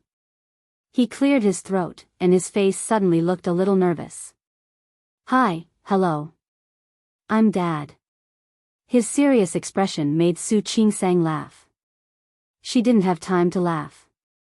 The sudden movement in her abdomen stunned Hua Jinyao. He moved, he really moved. Silly. Su Qingsang smiled and placed her hand on Hua Jinyao's palm. Feeling the fetal movement in her abdomen from time to time, her expression softened. When the fetal movement stopped, Hua Jinyao retracted his hand and held Su Qingsang's hand instead. Qingsang? Yes? Although Grandpa has to think of the children's names, I thought of 2 nicknames for the 2 children. What? It's called Xiang Xiang and Nian Nian. Whether it's a boy or a girl, these 2 nicknames will be called. Su Qingsang looked at his expression and nodded gently. Okay, very good names. Thank you. She understood what he meant. Hua Jinyao was grateful and leaned over to kiss her abdomen. Su Qingsang's heart softened. Looking at Hua Jinyao's head, she couldn't help but hug him into her arms. I think they will know. Hua Jinkai, Hua Wushuang. His brother and sister would know that he missed them so much, and they would understand his immature behavior and the choice he had to make at such a young age. Hua Jinyao didn't say anything. He just hugged Su Qingsang's waist tightly and enjoyed the rare silence. Mount Luo Park in Qing City was built according to Mount Luo, but Mount Luo wasn't a mountain. In ancient times, there was a person named Mount Luo. He was talented, but he once failed the exam 10 times in a row. Later, Mount Luo simply stopped taking the exam. Every day, he only invited a group of scholars to talk about poetry near his residence. He was hospitable and attracted many scholars. With more people, the place became smaller. At that time, there was a minister who liked the literary talent of Mount Luo. He had purposely built this garden. Later, after Qing City began to develop, this place became a scenic spot. It was renamed Mount Luo Park. This was a northern garden with great research value, so almost everyone who came to Qing City would come to Mount Luo Park to play. Su Qingsang had seen many gardens in Jiangnan, but she had rarely seen a garden with such a northern style. This was the first time. Su Qingsang and Hua Jinyao entered Mount Luo Park together. Because it wasn't a weekend, there weren't many people here. There was a maple forest in Mount Luo. The maple leaves would only turn red in about half a month. At that time, there would be a lot of tourists. Su Qingsang and Hua Jinyao walked hand in hand on the bluestone path. The environment here is really good. Of course it's good. Hua Jinyao introduced it to Su Qingsang in a low voice, Qing City has many very famous scenic spots. This was once a large trade transit city in the north, so there were many merchants coming and going. There are also a few antique ancient cities here. Although they have been developed in the past few years, they are not very famous. We can slowly walk through them in a few days. Okay. If you can't take it, just tell me. We'll stop and rest. Su Qingsang was pregnant, so she couldn't be too tired. If she had the energy, she would play a little longer. If she didn't, she would go home and rest. Don't worry. You really don't have to worry about me. I'm not a porcelain doll. How can I be so fragile? Even if you're a strong woman, in my heart, you're just my wife. He squeezed her hand slightly. A wife who needs my protection. Su Qingsang smiled and leaned over to kiss him on the cheek. Mount Luo Park was very big. Su Qingsang finally wasn't like usual. By evening, she was already a little overwhelmed. Hua Jinyao had been paying attention to Su Qingsang's expression. Seeing her like this, he immediately stopped her from leaving. Let's go back. If you want to come, we'll come again tomorrow. It was rare for Su Qingsang not to be willful. She nodded and left with Hua Jinyao. She originally wanted to go home directly, but after getting into the car, Su Qingsang suddenly wanted to eat hot pot. I don't come here often, but I know there's a hot pot restaurant in the ancient city that's been open for a long time. The taste is good. Let's go there to eat. Ancient city? Is that the one you mentioned just now? Yes, there's a night market inside. After dinner, if you've recovered your energy, you can go shopping. Then I'm going. Su Qingsang liked these old places. She was in high spirits and felt that the fatigue in her body had lessened a lot. Hua Jinyao smiled. The driver drove the car in the direction of the ancient city. Mount Luo Park wasn't too far from the ancient city. They arrived in half an hour. They booked a private room. Su Qingsang was really tired after walking for half a day. After ordering a lot of dishes, she only cared about enjoying the food to her heart's content. She was in charge of eating, and Hua Jinyao was in charge of cooking for her. On the contrary, he didn't eat much. This was a new hobby that Hua Jinyao had developed ever since Su Qingsang became pregnant. He especially liked to feed Su Qingsang and hoped that she could eat more. Ah, I'm so full. Su Qingsang was full. She looked at the remaining half of the ingredients and looked at Hua Jinyao. It's a little wasteful. It's not a waste. There's still me. Hua Jinyao didn't mind at all.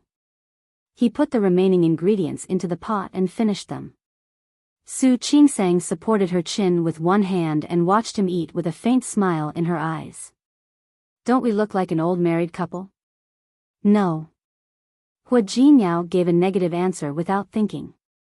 We're not old at all now. So if you want to be an old married couple, wait until you're a little older. Su Qingsang loved to hear his sweet words. The smile on her face became even brighter. After leaving the hot pot restaurant, they turned to the side and arrived at the ancient city. It was even more lively at night than during the day. Su Qingsang and Hua Jinyao entered the ancient city. The small shops on both sides were very unique. However, such places seemed to be the same in ancient cities all over the country.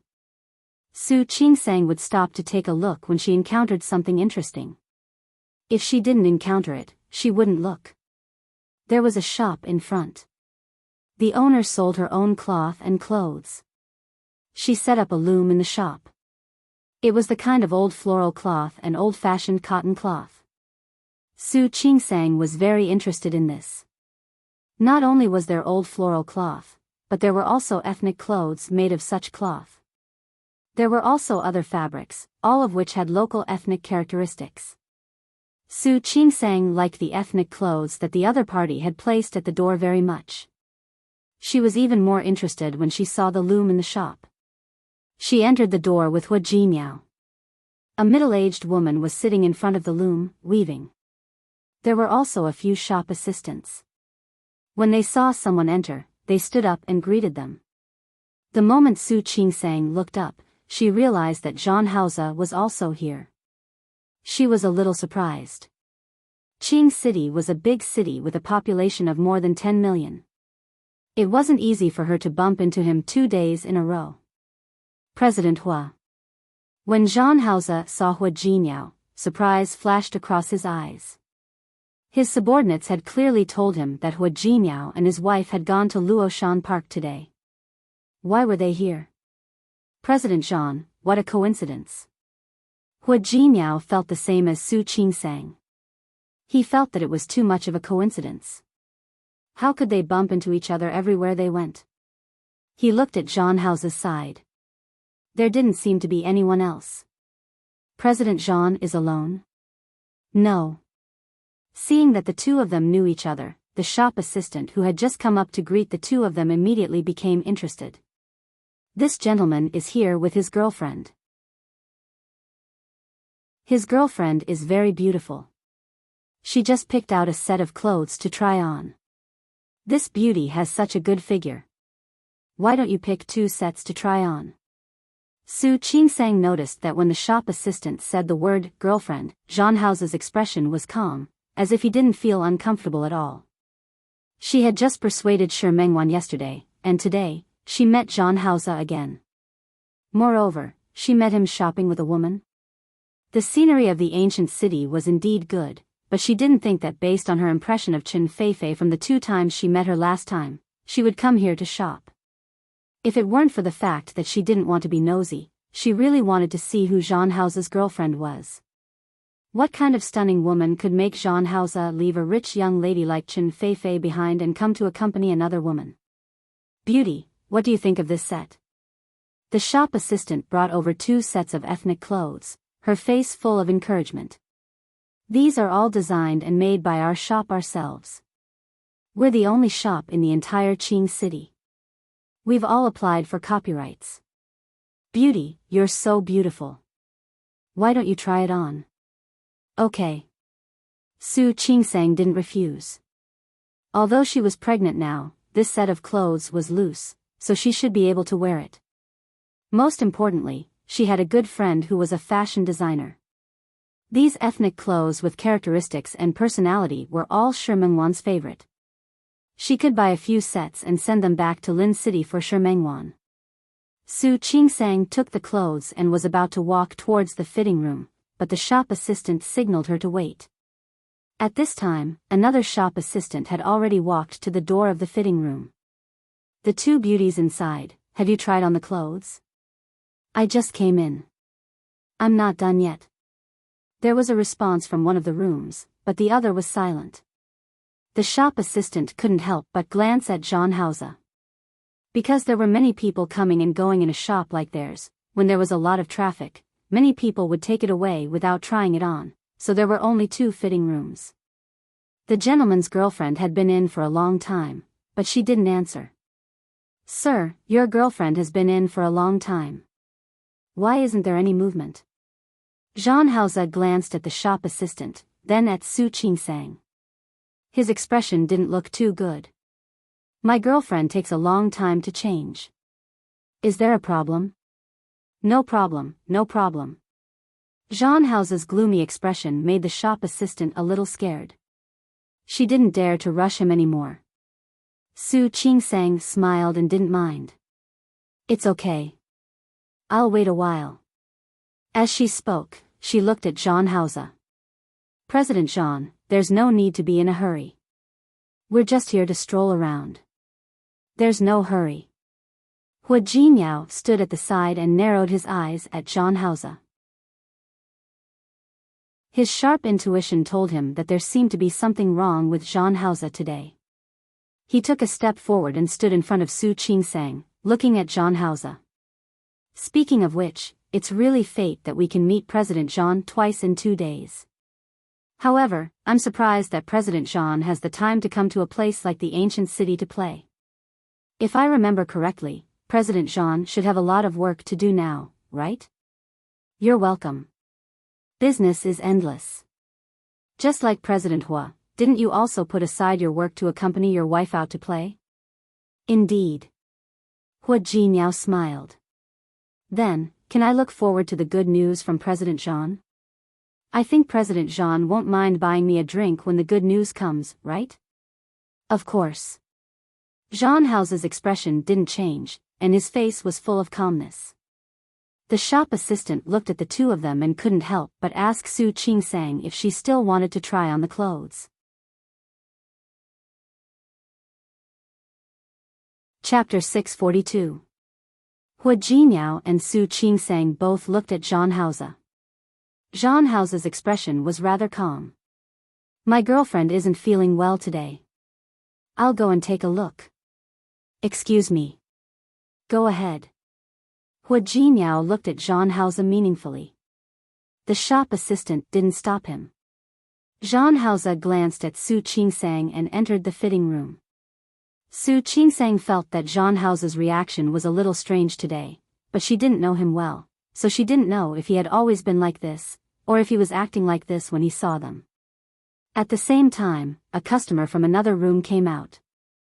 Su Qingsang picked up the clothes, glanced at Hua Jinyao, smiled at him, and went in to try on the clothes. Hua Jinyao gave her a doting look. He signaled her to hurry and change. He was also looking forward to seeing her in such a national costume. In another fitting room that was separated by a wall, Shi Mengwan had already put on the national costume. But she leaned against the wall and didn't have the courage to walk out. She never thought that because she was in a bad mood, she would be dragged out to the night market in the ancient city by Zhang Haoze and meet Su Qingsang. It was such a coincidence that they entered the same store.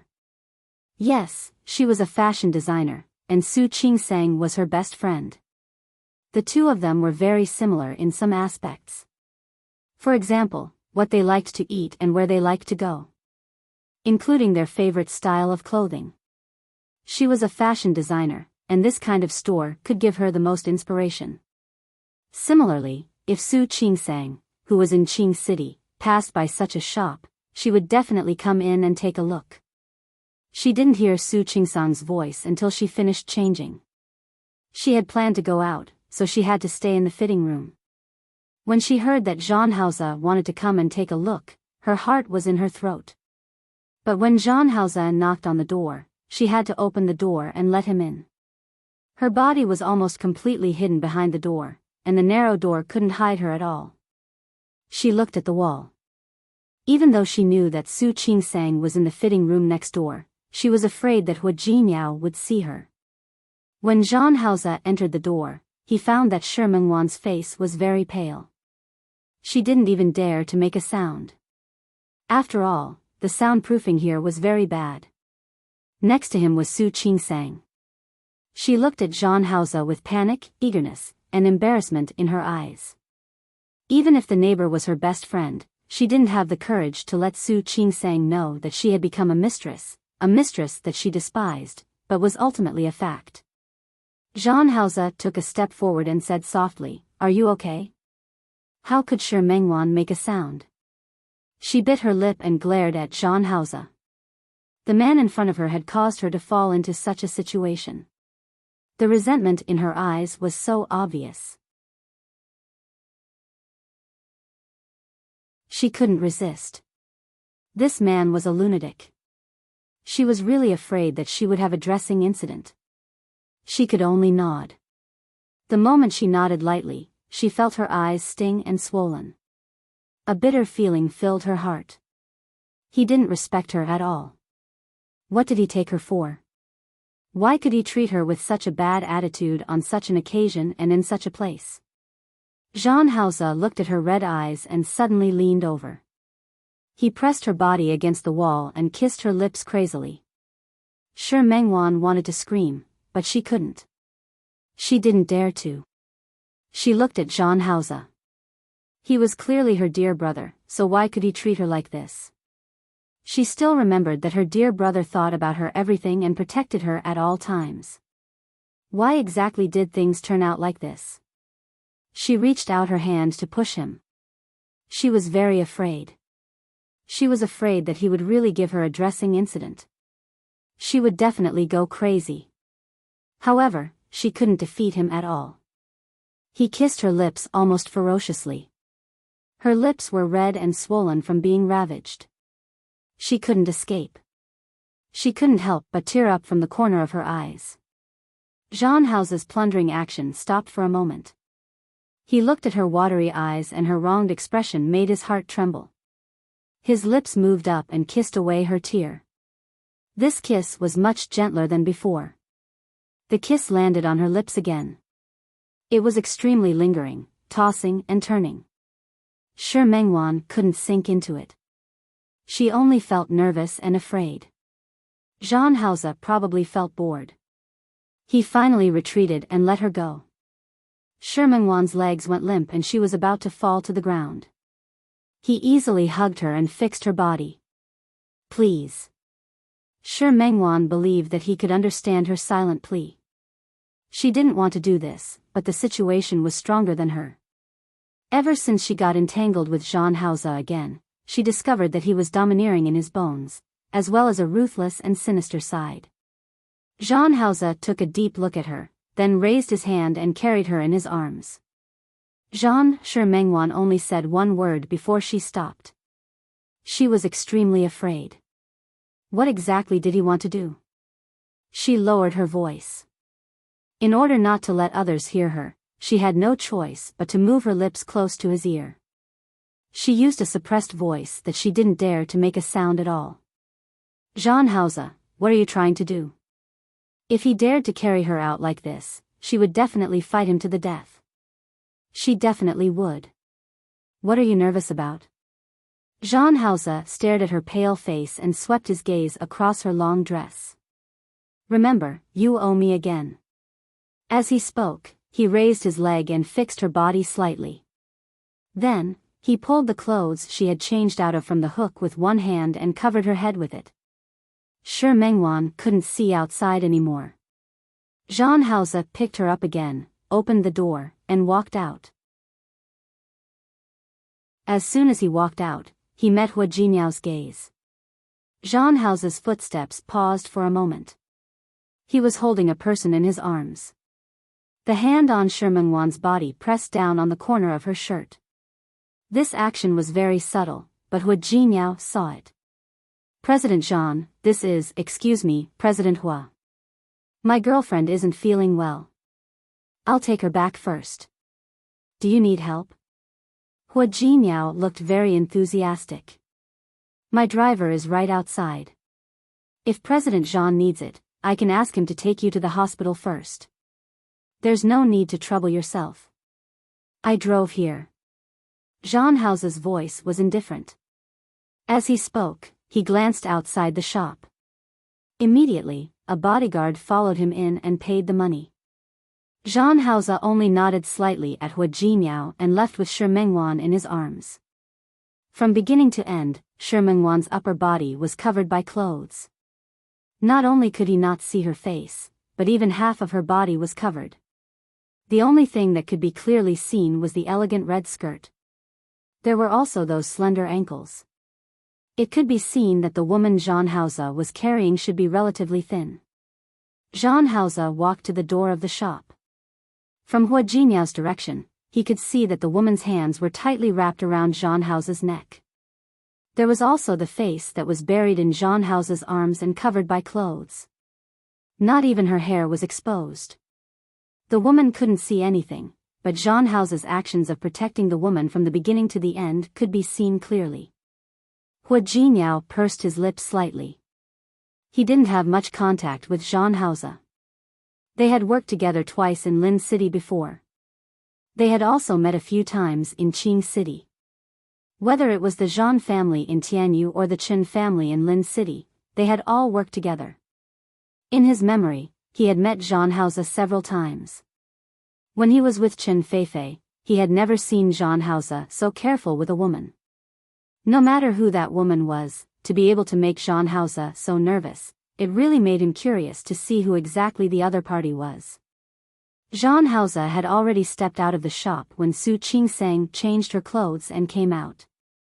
Coincidentally, the clothes she chose were the same type as what Shi Mengwan was wearing just now. However, Shi Mengwan was wearing red, while Su Qingsang was wearing yellow. As soon as she came out, she glanced at the door. From the corner of her eye, she only had time to see the red skirt disappear outside the door. He left. She had heard it from inside just now. When she saw Hua Jinyao's affirmative expression, she was a little gossipy. That woman left too. She was really sorry. She seemed to have heard some movement next door just now. She had no choice. This shop wasn't big to begin with, and the soundproofing couldn't be very good. At the thought of Jean Hauser doing something embarrassing with that woman next door, her mood was a little complicated. Yes. How does she look? Is she prettier than Chen Feifei? She really didn't mean to be so gossipy. She purely wanted to find out and tell Shi Mengwan about the situation so that she would give up earlier. I didn't see her. Hua Jinyao didn't care about Jean Hauser. He also didn't care about what kind of woman Jean Hauser had. He looked at Su Qingsang with eyes full of admiration. Su Qingsang also realized that she was too gossipy. She shrugged and turned the page about Jean Hauser. Anyway, he already had other women, and more than one. She believed that he and Shi Mengwan should be no different. She was shopping with Hua Jinyao today. She didn't want to be in a bad mood because of others. Do I look good? Su Qingsang turned in a circle in front of Hua Jinyao. The hem of her skirt fluttered in the wind. She didn't look like a woman who was 4 months pregnant at all. Yes. Hua Jinyao nodded. Su Qingsang looked at herself in the mirror and also felt that she looked quite good. I suddenly realized that I can wear this to take a set of photos next time. What do you think? Okay. Hua Jinyao unconditionally supported any decision Su Qingsang made. How about I help you collect all the clothes from 56 ethnic groups? Do you want to wear every set? Su Qingsang was amused by his words. Mr. Hua, do you want to spoil me? Yes. Hua Jinyao openly admitted. I just want to spoil you. This way, you will never be able to escape from my hands. Enough. He wasn't afraid of being laughed at for saying such mushy words in this crowded shop. Knowing that she was shy, Hua Jinyao didn't say anything else.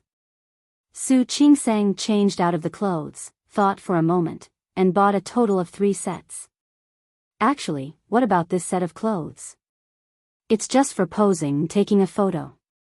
It's too exaggerated to wear it out like this. Su Qingsang watched the shop assistant wrap up the clothes and say this when she brought them over. Then why did you buy so many? Yes, I bought them and sent them to Mengwan. She must like them. That was what Su Qingsang thought when she first saw it. As long as you're happy. Let's go. After buying the clothes, Hua Jinyao and Su Qingsang left the shop. Someone naturally carried the things to the car behind them. Su Qingsang and Hua Jinyao continued shopping. It was a little cold at night. Su Qingsang rubbed her arms. Let's go back. Hua Jinyao looked at the time. Anyway, we'll be here for the next few days. You can come whenever you want. Okay. Su Qingsang yawned. She was really a little tired. Usually, her physical strength wouldn't be so poor, but after all, she was pregnant. When she got home, Su Qingsang received a call from Li Qianxue. She knew that she was playing outside. Although she wouldn't say that she was messing around, she was still a little worried. Su Qingsang repeatedly explained that her current schedule was very easy, much easier than working in the hospital. Hearing this, Li Qianxue became nervous again. Is working in the hospital very tiring? Why don't you rest? You can go to work anytime anyway. Mom, stop fooling around.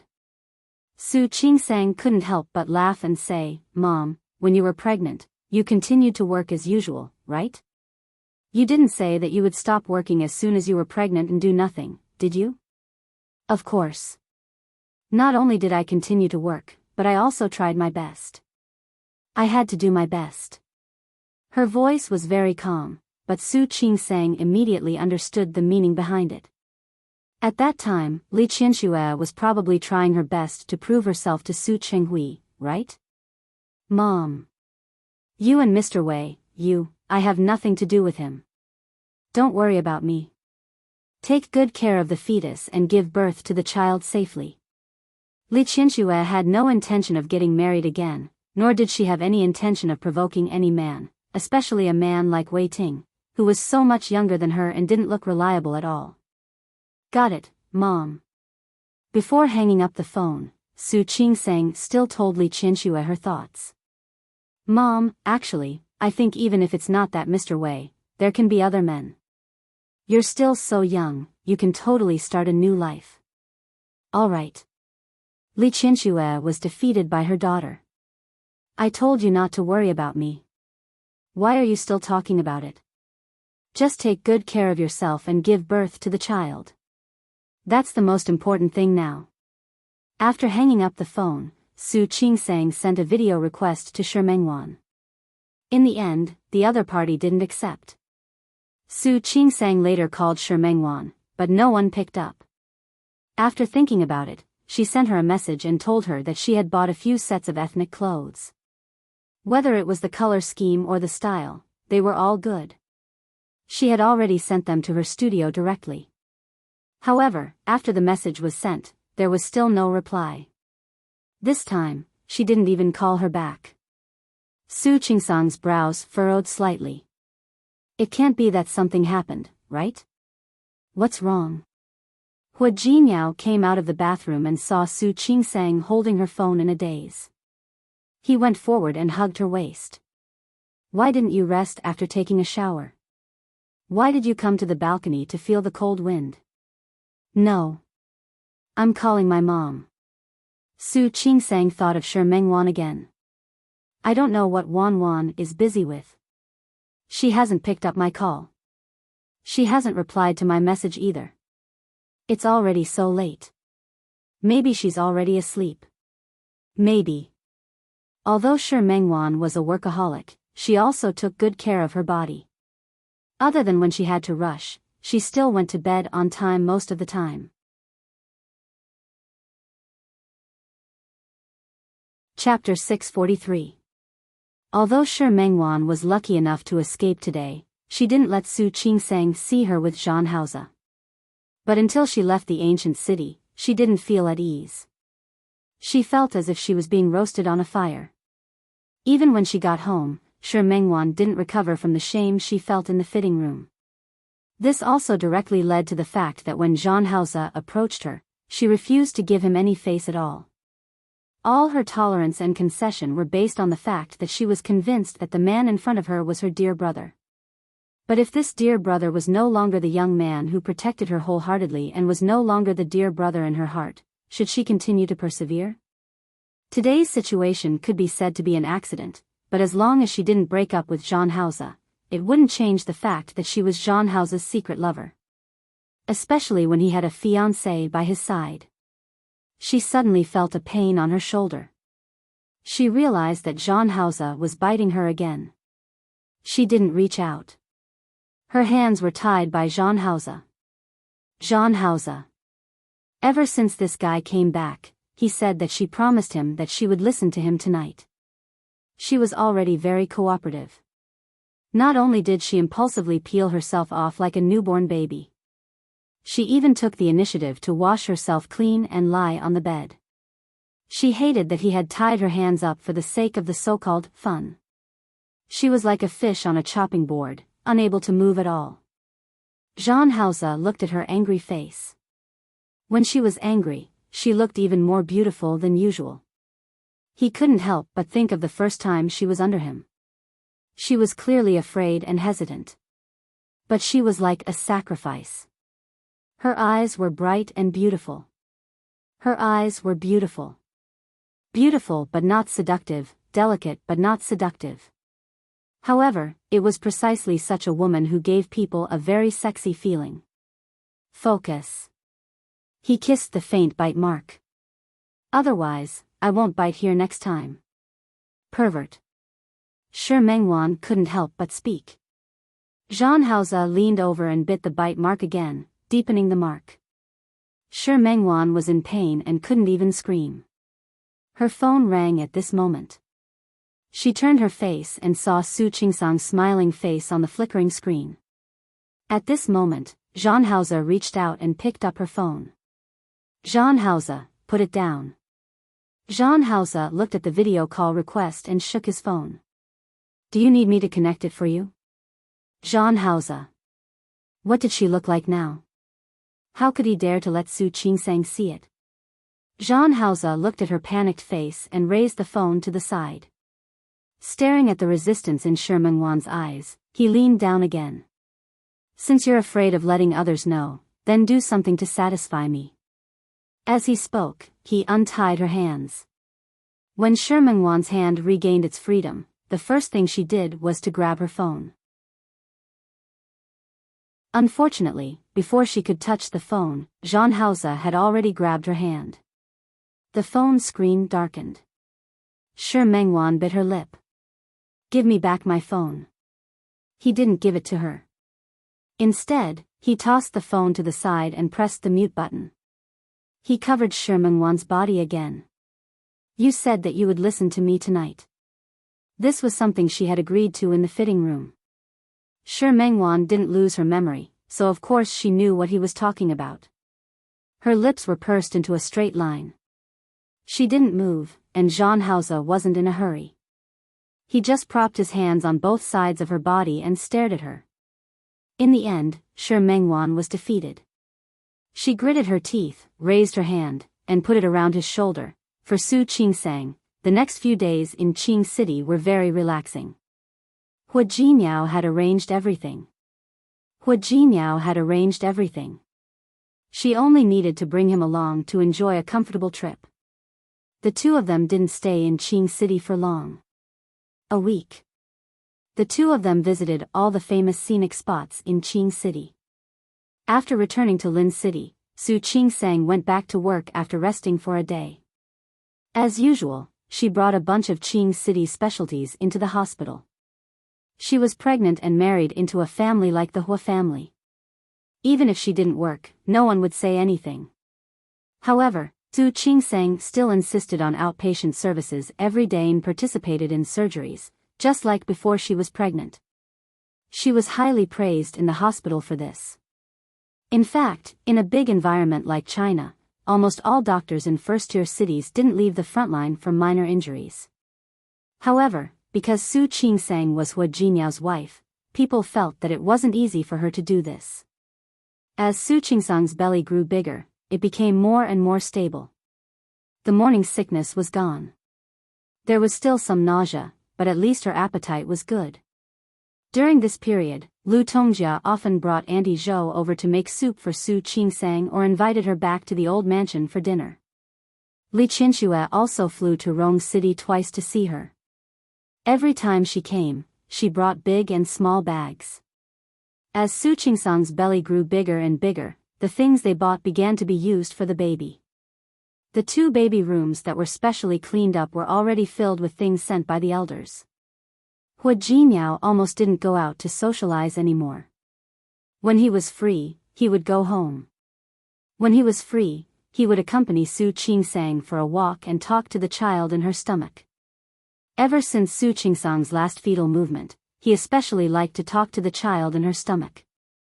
Every time, he would introduce himself very solemnly, saying that he was the father, so that the children would remember his voice. Su Qingsang didn't know whether to laugh or cry, but she also felt very touched. More than 3 months had passed, and Su Qingsang had already been pregnant for 8 months. Because she had a month off this year, the new year was a little later than usual. When Su Qingsang was 8 months pregnant, her belly was already very big. Not to mention Hua Jinmiao, even Sun Huya told her not to go to work anymore. She had stopped doing surgeries a long time ago. Her belly was too big, and there was no way for her to stand on the stage. She still accepted outpatient services, but as the month got older, Su Qingsang's belly became bigger than the average pregnant woman. Sun Huya tried her best to arrange some easy work for her. Seeing that it was almost the spring festival, Hua Jinyao discussed with the elders of the Hua family and asked Su Qingsang to apply for leave directly. Su Qingsang didn't object. She picked a day and asked the driver to send her to the hospital to go through the leave procedures. Hua Jinyao was especially worried about her now, but she was very insistent, so he could only let her go. He only asked her to finish the procedures and go home quickly. Su Qingsang sometimes thought that Hua Jinyao was very funny. Where could she go with a big belly? She wasn't someone who would mess around with herself. She asked the driver to accompany her, finished the procedures, and went home. From now on, she would officially rest. Su Qingsang, who was on leave, was asked by Old Master Hua to move back to the old mansion. Firstly, it was convenient to take care of her. Secondly, the place was bigger, and the environment was better. It was more suitable for nurturing the fetus. Su Qingsang didn't refuse this time. Hua Jinyao had to work during the day. Although Auntie Yu was at home, she was pregnant with twins after all. The situation was different. If she had to give birth early, there would be more people at the old mansion. Su Qingsang thought that she wouldn't be used to it, but after moving here, she realized that she wasn't uncomfortable. Every morning, she would be very sleepy and often couldn't get up. When she moved here, no one would wake her up. After eating, she would read in the garden for a while. Although she didn't go to work, she still had to master the skills that she should master and learn. The winter in Rong City was very cold. If she wanted to go out for a walk, she had to wrap herself up like a ball. Lu Tongjia was very worried about her. Every time she wanted to go out for a walk, she had to accompany her. Later, she felt that it wasn't enough to follow her alone, so she brought Xiao Xia and Xiao Jiang to follow her. Su Qingsang wore a thick down jacket and walked on the path outside the Hua family's old mansion. Looking at Lu Tongjia holding her hand, she couldn't help but laugh. "Mom, I'm only 8 months pregnant. It's still too early to give birth. You don't have to be so nervous." "I'm not nervous." Although Lu Tongjia said that, she held her hand quite tightly. "Let me tell you, although this road is flat, you still have to be careful when you walk. If you ask me, you shouldn't take a walk. Just stay at home. Look at how cold it is." "Mom." Su Qingsang didn't object to her concern, but she said, "I'm a doctor. Walking properly will help with the delivery. And you know it's not good for pregnant women to stay at home all the time. You're a doctor. If you say so." Lu Tongjia couldn't refute her words. With a daughter-in-law who was a doctor, she felt that her previous experience with pregnancy was completely useless. "But why did I hear that twins can't walk all the time?" "Mom, pregnant women's physiques are different, so the situation is naturally different. This needs to be treated differently. Don't be too nervous." "How can I not be nervous? You're not having one, you're having two." "Two." Lu Tongjia even emphasized her tone. Su Qingsang couldn't help but laugh. "Mom, strictly speaking, it's actually easier to have two than one. After all, the fetus can't be as big as a single fetus." When she went for a prenatal checkup last time, Sun Huya also said that her children were all normal, but not particularly big. If possible, she suggested that it was better for her to give birth naturally.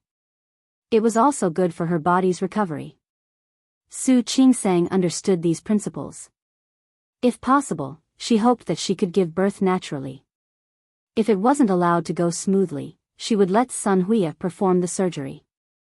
As the spring festival approached, the atmosphere of the Hua family became more and more intense. Su Qingsang had nothing to do, so she stuck spring festival couplets and hung window flowers. Because old Master Hua was around, these traditional customs were carried out every year in the Hua family. When she was putting up the couplets, Su Qingsang suddenly thought of Xiang Kaiping. Last New Year, she was with Xiang Kaiping. At that time, she already knew that she wasn't her mother, but she planned to treat her as her biological mother. However, she didn't expect those things to happen later. She knew that Li Qianxue wouldn't like her to visit Xiang Kaiping. Her belly was getting bigger and it wasn't convenient for her to go out. When Hu Jinyao returned home, she told him and asked someone to send something over to Xiang Kaiping. New Year's Eve. It was Su Qingsang's first time staying up with such a big family. This experience was also quite novel. Hu Jinyao had successfully taken control of Tianyu Group. Whether it was Hu Mingliang or Hu Mingmei. They worked in Tianyu Group and could get dividends, but Hu Jinyao's shares were almost overwhelming. Even if they were dissatisfied, they couldn't do anything about it. Therefore, the big family looked quite lively, at least on the surface. On the first day of the new year, Su Qingsang, who was supposed to get up early, got up late. However, no one would wake her up at this time. When she went downstairs, she saw Li Qianxue, Su Yusen, and old Master Li rushing over. Su Qingsang almost suspected that she was still asleep. Grandpa? Mom? Yusen? Su Qingsang was so happy to see Li Qianxue and the others. The last time Li Qianxue came to see her was more than a month ago. Now that she saw Su Qingsang, she felt that she had put on a little weight, and her belly seemed to be a little bigger. Yes. Yes, I came to see you. I wanted to come yesterday. But after all, there were some things to deal with at home, so we came over early this morning. Why? You don't welcome me? Welcome, welcome. Su Yusen looked at Su Qingsang's belly. The two siblings often had video calls and often interacted. However, this was the first time he saw Su Qingsang's belly. Are all pregnancies so scary? Yusen, what are you talking about? Li Qianxue glared at her son. Su Yusen shrugged. It's quite scary. I don't think anyone else's belly is so big. I'm a twin, so of course my belly is bigger. Su Qingsang looked at Su Yusen. The two of them hadn't seen each other for almost half a year. She felt that Su Yusen seemed to be a little taller and stronger. It seems that the university is indeed a plastic surgery hospital. Yusen seems to be more handsome. Of course. Su Yusen was quite arrogant, but after all, he was in the Hua family, so he still restrained himself. Old Master Li, who had been silent, looked at Su Qingsang with obvious worry in his eyes. This belly is so big. Have you checked it? What did the doctor say? Grandpa. Every time Su Qingsang heard this, she was speechless. I'm a doctor myself. Don't worry, there's no problem. Really? Old Master Li looked at Li Qianxue. She had given birth to 2 children, but her belly didn't seem to be so big. Really? Su Qingsang had gotten used to the feeling of being doubted by the whole family in the past few months. But she still explained very seriously. Old Master Hua looked at the family and asked them to sit down. Su Qingsang looked at the Hua family sitting on the left, and then at the Li family sitting on the right. Suddenly, she felt that life was perfect at this point. On the night of the first day of the new year, it unexpectedly snowed in Rong City. This was the first snow of the new year. When Su Qingsang got up in the morning, she looked at the silver outside the window and couldn't help but put on a down jacket and run out to see the snow. Hu Jinyao didn't have time to stop her. He quickly put on his coat and followed her. Qingsang, let me help you. It had been snowing all night, and the snow was very thick. It was almost up to her calves. Su Qingsang didn't step out. She just stood in the corridor. There was no snow under the eaves, and the road leading outside had been cleaned by Uncle Cheng and his men early this morning. But she could see the thick snow on both sides. Didn't you see it when you came to Rome City? Why do you still look like a country bumpkin who hasn't seen the world? Yes, I'm a country bumpkin. I just like to see it snow.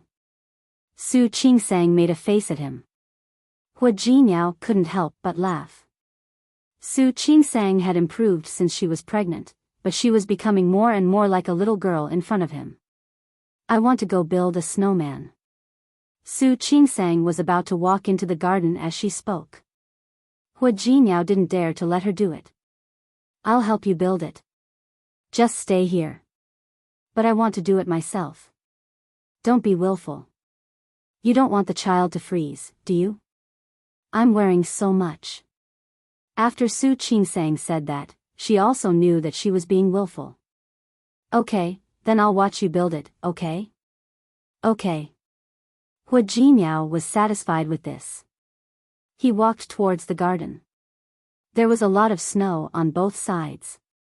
Let's build a panda. Su Qingsang suddenly had an idea. 4, too big and too small, okay? Hua Jinyao looked at her helplessly and went to do it. Su Qingsang watched him build the shape of the first snowman and couldn't help but step forward. Don't move. Just stand under the corridor. This road is very slippery last night. My shoes are non-slip. Su Qingsang took 2 more steps forward. At this time, Li Qianxue had already gotten up and came out. She didn't find her daughter in the room, but she saw Su Qingsang outside in the cold wind through the window. She was so nervous that she ran out. Qingsang, what are you doing? Mom? Su Qingsang heard Li Qianxue's voice and turned around. This action was very normal, but Su Qingsang forgot that she was pregnant. She turned around too quickly, and she lost her balance. Hua Jinyao, who was about to fall into the snow, was scared out of his wits when he saw this scene. He quickly rushed over and caught Su Qingsang's body. Be careful.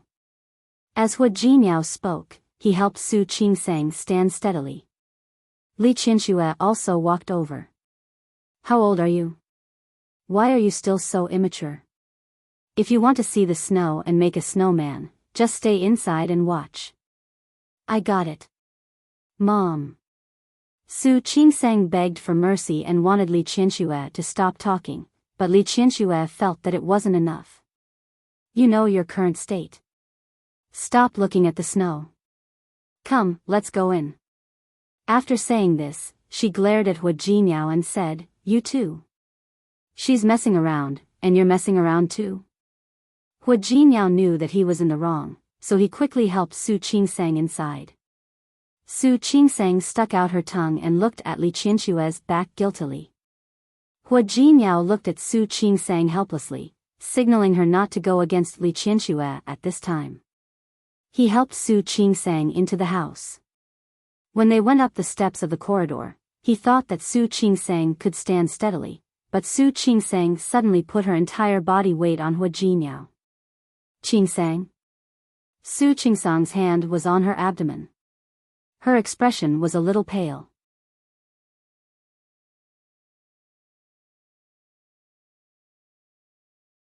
Chapter 644. Not only him, but Li Qianxue was also surprised. Standing at the side, he couldn't react for a moment. Qingsang, are you going to give birth? Hua Jinyao, who was dumbfounded, asked again. Su Qingsang couldn't answer his question. She grabbed his arm tightly and said, Quick, take me to the hospital. Hua Jinyao said those words through gritted teeth, as if he had finally come to his senses. Hospital? Yes, the hospital. Quick, I'll carry you to the hospital. He couldn't care less about Li Qianxue, who was standing by the side. He picked up Su Qingsang and walked towards the parking lot. Li Qianxue wanted to stop them, but she slapped her forehead and quickly went back into the house to tell the Hua and Li families the news. Hua Jinyao almost wanted to fly to the hospital, but it had snowed the day before. No matter how hard he tried, he had to consider the road conditions. Unable to increase his speed, he became more and more nervous. Especially when he saw Su Qingsang's pale face. What do you think? Qingsang, are you in pain? Bear with it. It won't take long. Although it was said to be fast, it was impossible to drive fast on this snowy road. Su Qingsang only had a stomachache. She knew that she was still far from being able to live. Seeing Hua Jinyao's pale face, she still tried to comfort him. Hua Jinyao. You forgot one thing. What? You didn't bring the delivery bag. The delivery kit had been prepared at home, but Hua Jinyao had only been focused on taking her to the hospital and hadn't brought it with him. Then what should we do? Hua Jinyao didn't even dare to slam on the brakes and slowed down the car. His face was full of anxiety. What should we do? Don't be so nervous. Don't worry, my mom will bring it over. Now you just have to concentrate on driving. Drive, yes, drive. Hua Jinyao focused on driving again, but he couldn't help it. From time to time, he would turn his face to look at Su Qingsang. Su Qingsang's stomach hurt. In order to distract herself, she took out her phone and called Sun Huiya. She told her that she might be in labor. He was relieved when he got Sun Huiya's confirmation that she would rush to the hospital immediately. He hung up the phone and looked out of the car window. It snowed in Rong City, and the whole city was covered in silver, like a fairy tale world. The pain in her abdomen began to intensify. She adjusted her breathing and tried to calm herself down. Hua Jinyao rushed to the hospital as soon as possible. Hua Jinyao often came to the first hospital, and so did the obstetrics and gynecology department. But he had never been so anxious and flustered in this place before. He ran all the way with Su Qingsang in his arms. Sun Huiya lived close to the hospital, so she had already arrived. In addition to Sun Huiya, there were also Deputy Chief Shen Lingyun, Yang Lu, Ling Fei, Li Ting, and some experienced doctors. Su Qingsang was pregnant with twins. If possible, she wanted to give birth naturally. However, they had to examine Su Qingsang first. Sun Huiya arranged for Su Qingsang to do some basic checkups, and Hua Jinyao accompanied her the whole time. After the examination, Sun Huiya and Su Qingsang looked at the various data together. Qingsang, you're doing well. Try to have a natural birth. Okay. Su Qingsang was a doctor herself, so she didn't need Sun Huiya to say anything. She cooperated with her the whole time. Soon, the rest of the Hua family arrived. Old Master Hua, Hua Mingguang and his wife. And the Li family. Li Qinxue looked at Su Qingsang, her eyes full of worry. Qingsang? How are you? Would it work? Why don't we cut it open? Li Qinxue didn't care about anything else. She only wanted her daughter to be fine. Mom. Su Qingsang was actually really in pain, but Li Qinshue's concern made her feel warm and a little helpless. Dr. Sun said that the situation is very good. I can give birth on my own. Don't try to persuade me. But, Mom, don't worry. I'm a doctor myself. I know what's best. I won't joke around with my body. Then, I want to go in with you. Mom, don't accompany me. Grandpa is still here. Don't you want to accompany Grandpa? Don't worry, Director Sun and Director Shen are very experienced. They have also delivered many twins. There's no problem at all. Don't worry. No matter how worried Li Qinxue was, she could only choose to believe Su Qingsang. Su Qingsang planned to go into the delivery room. She had been there many times. Every time, she gave birth to someone else's child. This was the first time she went in to give birth herself. Qingsang. Hua Jinyao went forward and held her hand. Qingsang, how are you? Does it still hurt? Can you give birth on your own? Is there a problem? Will it be dangerous? I often see on TV that it's difficult to give birth. Why don't you listen to your mother and have a C-section? Are you scared? Su Qingsang's question was a joke. It was the first time she had seen Hua Jinyao so incoherent and nervous. She was joking, but Hua Jinyao nodded very seriously. Yes. I'm so scared. Su Qingsang was stunned for a moment. Hua Jinyao held her hand tightly. I'm really scared. Qingsang, you'll be fine, right? Of course. It was the first time Su Qingsang had seen Hua Jinyao so panicked. Her stomach was hurting, but because of his reaction, she felt that the pain wasn't as intense as before. Director Sun is here. Don't worry. Everything will be fine. Su Qingsang looked at Hua Jinyao's state. She had originally wanted him to accompany her into the delivery room, but looking at him now, she gave up. Just wait outside. No. Hua Jinyao was very determined. I want to go in with you. Are you sure? Su Qingsang was quite calm. Actually, you don't need to go in with me. Be it Chief Sun or Chief Shen, they were both very experienced doctors. With them here, I'll definitely be fine. I want to go in with you. Hua Jinyao was very persistent. Su Qingsang nodded. Okay. Then don't cause any trouble later. I promise I won't. Hua Jinyao raised 3 fingers and promised. However, when he really entered the delivery room, Hua Jinyao realized that his promise seemed to have been made too early. Su Qingsang was very calm. This calmness was even calmer than when she was on the operating table. She slept on the delivery bed and listened to Sun Hui's instructions. Later, when I tell you to use force, you can use force. Okay. Su Qingsang was in so much pain that her face turned pale.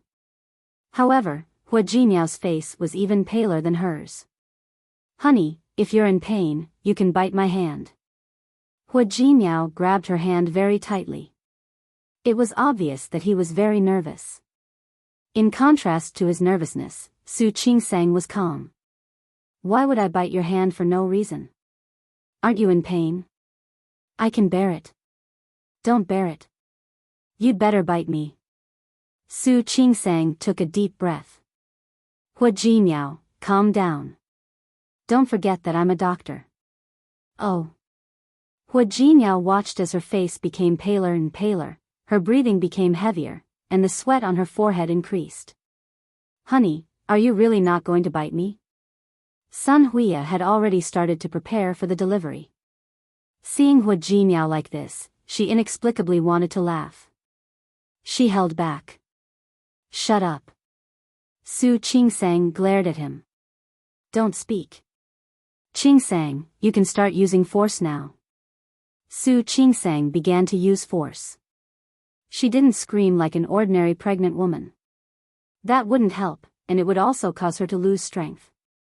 When Sun Hui told her to use force, she used force. When she told her to relax, she relaxed. Very good, that's it. Come, take a deep breath and use force. Su Qingsang was using force, but she felt that Hua Jinyao's breathing was getting heavier and heavier. Sweetheart. Hua Jinyao had never felt so weak in his 31 years of life as he did today. He held Su Qingsang's hand tightly. Why isn't the child out yet? Su Qingsang didn't have the time to talk to him. She finally realized that letting Hua Jinyao in was a mistake. I can already see the head. Qingsang, don't be distracted. Use force. Hua Jinyao became more and more nervous. Su Qingsang could even feel that her wrist was about to turn red from his pinching. She was in great pain. Not only did it hurt below, but it also hurt above. Hua Jinyao, let go of me. She gritted her teeth and said, but her voice was too soft. Hua Jinyao didn't hear her at all. His attention was completely attracted by Sun Hui's words. Qingsang, did you hear that? The child is coming out. Su Qingsang didn't want to talk to him anymore. She wanted to break free from his hand and use force. She felt something coming out of her body. It's coming out, it's coming out. It's a boy. Congratulations. Sun Hui carried the child out, and Hua Jinyao's grip tightened. Qingsang, did you hear that? It's coming out, it's coming out. Su Qingsang didn't want to talk to him anymore. She had ears. She could hear it herself. Wah! She heard the sound of the child crying. However, she didn't have time to relax. Her stomach hurt even more. She had been in pain for too long, so long that she couldn't hold on any longer. Sun Hui's expression was solemn. She placed her hand on Su Qingsang's stomach and looked at Su Qingsang's pale and exhausted face. Qingsang, you can't relax. There's another one in your stomach. Hua Jinyao's happiness didn't last for more than 10 seconds. Sun Hui's words made him nervous. There's another one? Yes. Sun Hui had also delivered twins before. She had a lot of experience. Qingsang, you should rest for a while. Take a rest first. We'll start exerting ourselves later to give birth to the other child. Okay. Su Qingsang was weak. She had already exhausted most of her strength just now. Now, she really didn't have any strength. Ling Fei took the warm water that she had prepared early in the morning and gave it to Su Qingsang. She took 2 sips and closed her eyes to rest. Qingsang, you can't fall asleep. Sun Hui was afraid that she would fall asleep. Wait a minute. I'll help you check the condition of the other child now. Su Qingsang couldn't say anything. She could only nod weakly. Hua Jinyao looked at her current state and felt extremely sorry for her. He held Su Qingsang's hand tightly. He had no intention of looking at the child that had just been born. Qingsang, listen to me. The position inside isn't very good right now, but don't be nervous. Let's work hard together. Su Qingsang had no strength left. She looked at Sun Hui and nodded silently. Sun Hui's expression was solemn. Giving birth to twins naturally was a relatively difficult thing. It required both children to be in a normal position with their heads down. But now that one child was out, the other child's arm was exposed first. She and Shen Lingyun looked at each other and saw the solemn look in each other's eyes. Su Qingsang really didn't have any strength left. The pain in her stomach was even worse than before. It was as if a knife was constantly stabbing her abdomen, and the pain even made large drops of sweat fall from her forehead. Sun Hui placed her hand on her abdomen, trying to artificially adjust the position of the fetus. Su Qingsang was in so much pain that her body twitched. Hua Jinyao felt that he was about to faint. He couldn't care about the child at all. All his attention was on Su Qingsang. Qingsang? Qingsang, how are you? Are you okay? Su Qingsang couldn't respond to him. She was in so much pain that she didn't have any strength at all. Director Sunday, child, can you turn around? He gritted his teeth and asked these 2 questions. Then, he met Sun Hui's solemn face. I'm trying to help you adjust the position of the fetus. Don't be nervous. You're also a doctor. You know that this is normal. Su Qingsang had checked the information before. If some twins had a natural birth, it would take a long time before they could be born. In the past, almost none of the twins that she had delivered had a natural birth.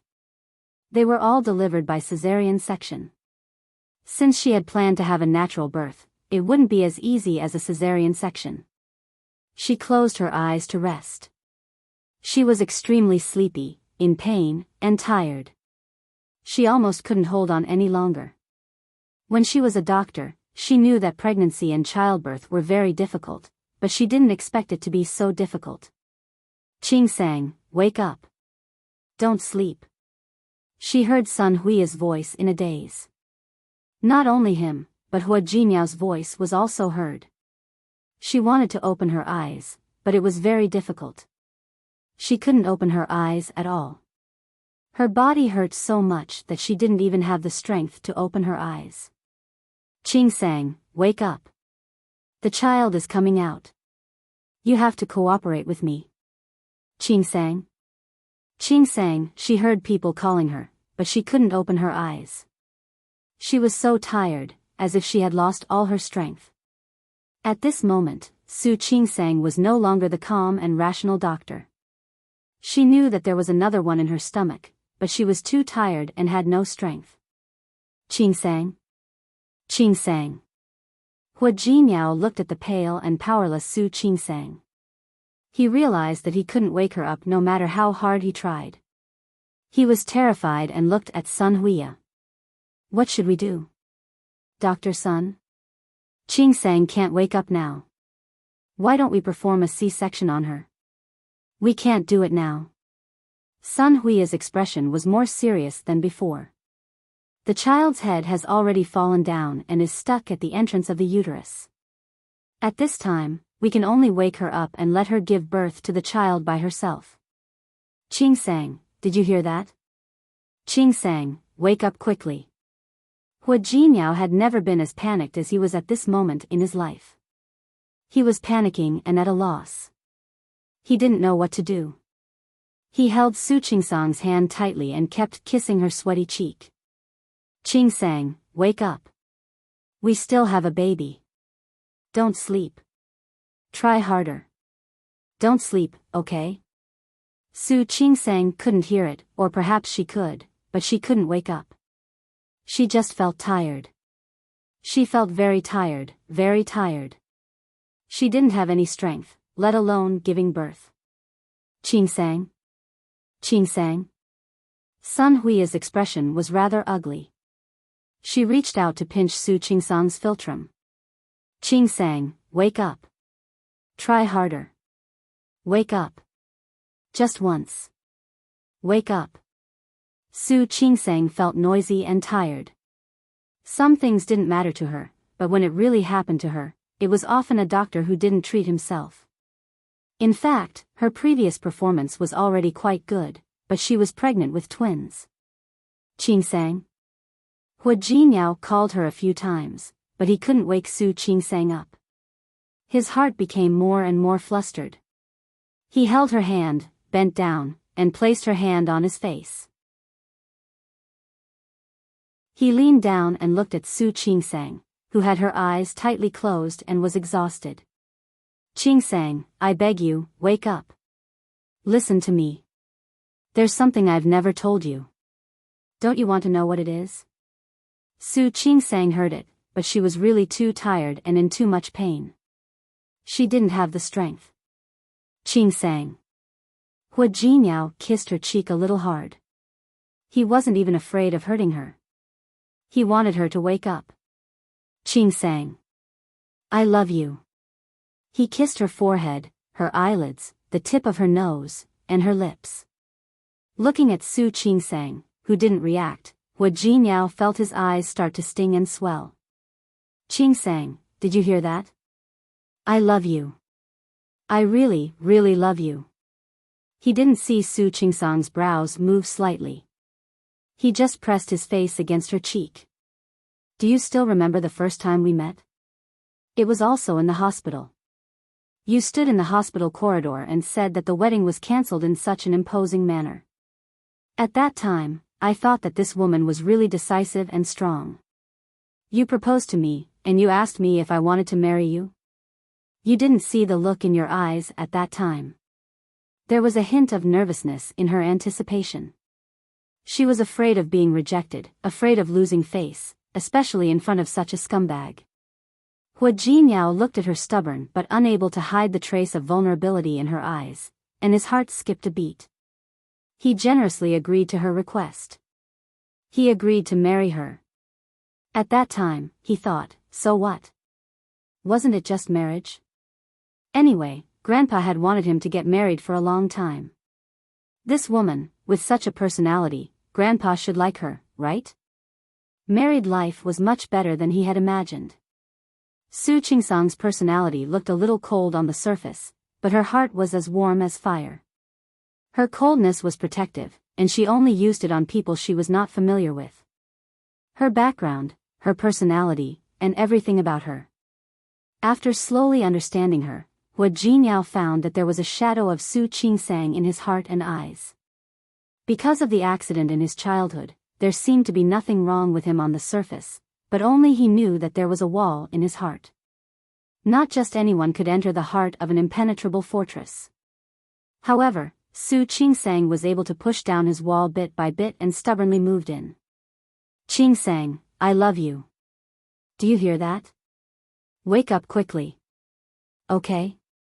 He had never tried to cry for anyone other than his family in his life. The few times he was touched were all for Su Qingsang. Now, Hua Jinyao's eyes were full of tears. He enjoyed his married life with Su Qingsang. He liked to see her every day after work. He liked the warmth in the house because of her existence. He liked to have her by his side, even if she didn't do anything. Without Su Qingsang, he couldn't imagine how he would live such a long life in the future. Qingsang, I'm begging you. Wake up. I promise you that as long as you wake up, I'll listen to you in the future. Qingsang, he felt his face itch and instinctively stepped back. He looked at Su Qingsang's face. She was still weak and pale, but her eyes were open. You are so noisy. After saying these 3 words, she looked at Sun Huiya. Director Sun, the child is coming out. You have to work harder. Sun Huiya's face was full of joy when she saw that she was awake. Although the situation just now wasn't dangerous for adults, it was easy for children to suffocate if they were stuck inside for too long. Come, Qingsang, listen to me and cooperate with me. When I tell you to work hard, you start working hard. Just once, let's try to succeed once and give birth to the child. Su Qingsang nodded weakly. 1, 2, 3, use more strength. Su Qingsang really didn't have any strength left.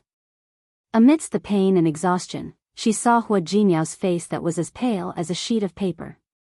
She suddenly raised her hand and gently stroked his hand.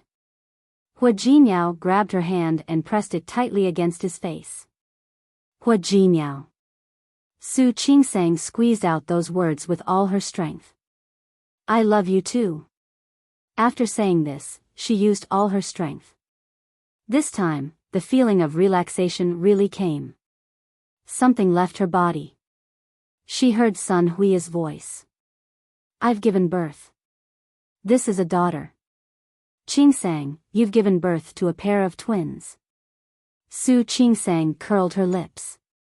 She wanted to smile, but she couldn't smile now. All her perseverance had been used up in that instant. Su Qingsang, who had relaxed, fainted completely. Before she fainted, she only heard Hua Jinyao's extremely sharp and panicked cry. Qingsang! Qingsang! The people who came to visit her in the ward came and left and came again. There were already several groups of people coming and going. However, Su Qingsang, who had fallen asleep, didn't wake up.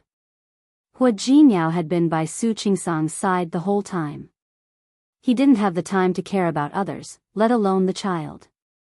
Sun Huiya had clearly told him that Su Qingsang was fine. She had only fallen asleep because she had lost too much blood and exhausted her energy after giving birth to 2 children in a row. However, he couldn't be at ease until he saw Su Qingsang wake up.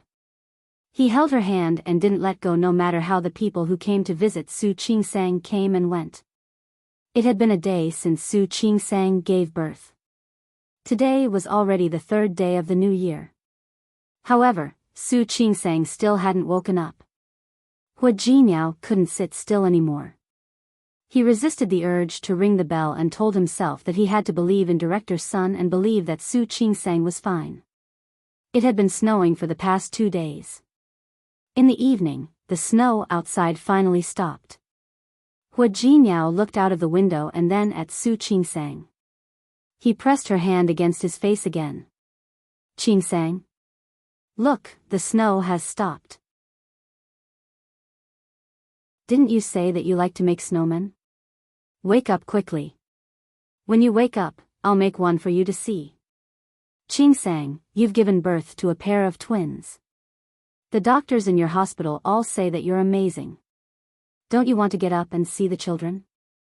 To Hua Jinyao's disappointment, no matter what he said this time, Su Qingsang didn't wake up. His heart began to grow anxious. When Sun Huiya entered the ward to see Su Qingsang again, he couldn't help it.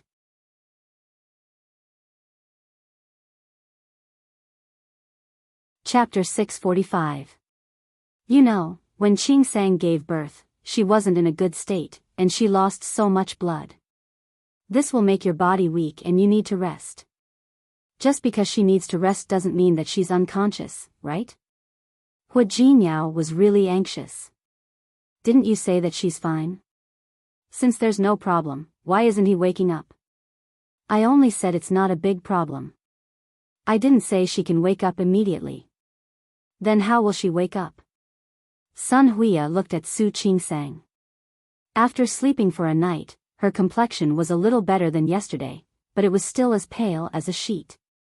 The birth of the twins had greatly damaged Su Qingsang's vitality, so it was normal for her to be like this. However, looking at Hua Jinyao's anxious and worried expression, Sun Huya didn't know what to say. Don't be too nervous. Maybe he'll wake up tomorrow. Tomorrow? You still have to wait until tomorrow? How could Hua Jinyao wait? He couldn't wait an hour, not even a minute. Li Qianxue looked at Hua Jinyao. She was shocked by Hua Jinyao's performance in the past 2 days. However, looking at Hua Jinyao's unshaven face and wrinkled clothes, she couldn't help but step forward and ask. Jinyao, since the doctor said that Qingsang will wake up tomorrow, you can just wait for another day. You see, you can't help much even if you stay here. Why don't you go back and tidy yourself up first? Hua Jinyao stood there without moving. He didn't want to leave Su Qingsang's side for a minute. Lu Tongjia was there as well, followed by Ms. Zhou. Ms. Zhou was carrying a lunchbox and a bag. Jinyao, my in-laws have a point. How can you look like this? Go tidy yourself up. As she spoke, Aunt Zhou stepped forward and handed the bag to Hua Jinyao. I've packed a few sets of clothes for you. You can go into the bathroom to take a shower and change your clothes. Even if you don't think about yourself, you should think about the child, right? How are you going to meet the child later when you're in such a mess? Hua Jinyao looked at Lu Tongjia, then at Li Qianxue, and finally at Su Qingsang, who was still asleep. He gave up and went into the bathroom to change. Li Qianxue and Lu Tongjia looked at each other. Both of them were worried. By right, she had already given birth and rested. Why hasn't he woken up after a day? Hua Jinyao took a shower and soon came out. After changing his clothes, he looked more energetic. As soon as he came out, he sat in front of Su Qingsang's bed, his eyes full of worry. Li Qianxue and Lu Tongjia were the only 2 elders in the ward.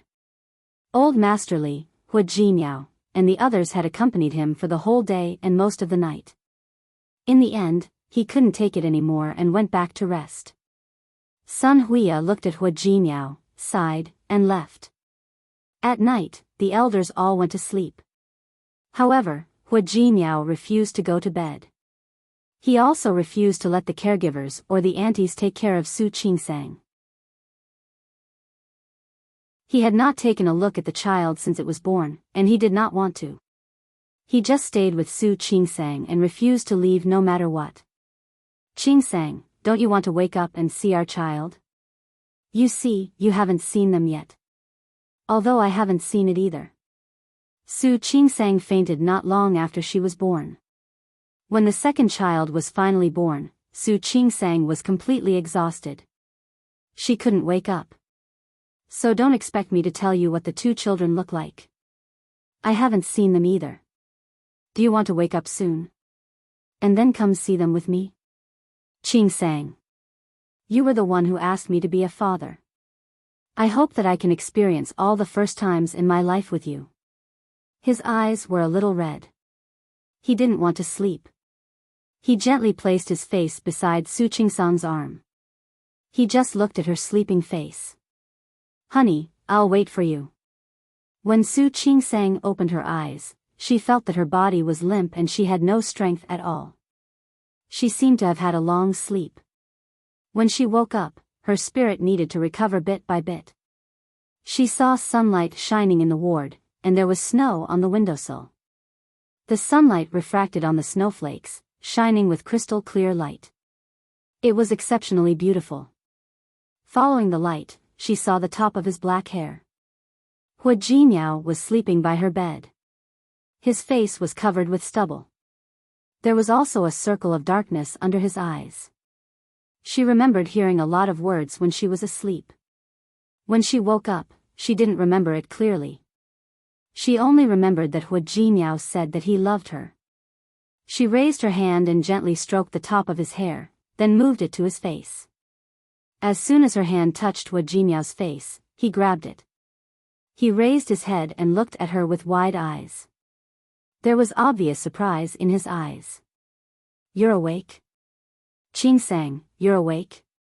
Su Qingsang wanted to speak, but she couldn't. Her throat was so dry. Hua Jinmiao poured her a glass of warm water and watched her drink it. Su Qingsang felt much better. Only then did she see Hua Jinmiao's appearance clearly. He looked even worse than when he was asleep. "So ugly," Su Qingsang complained. Su Qingsang complained. She looked at his red, dark circles, and stubble on his face. "You're not handsome anymore. You're awake. You're awake." Hua Jinmiao didn't have time to pay attention to her teasing. He could only express his feelings by kissing her palm continuously. "You're awake, Qingsang, you're awake. It's really great. You're awake. Where's the child?"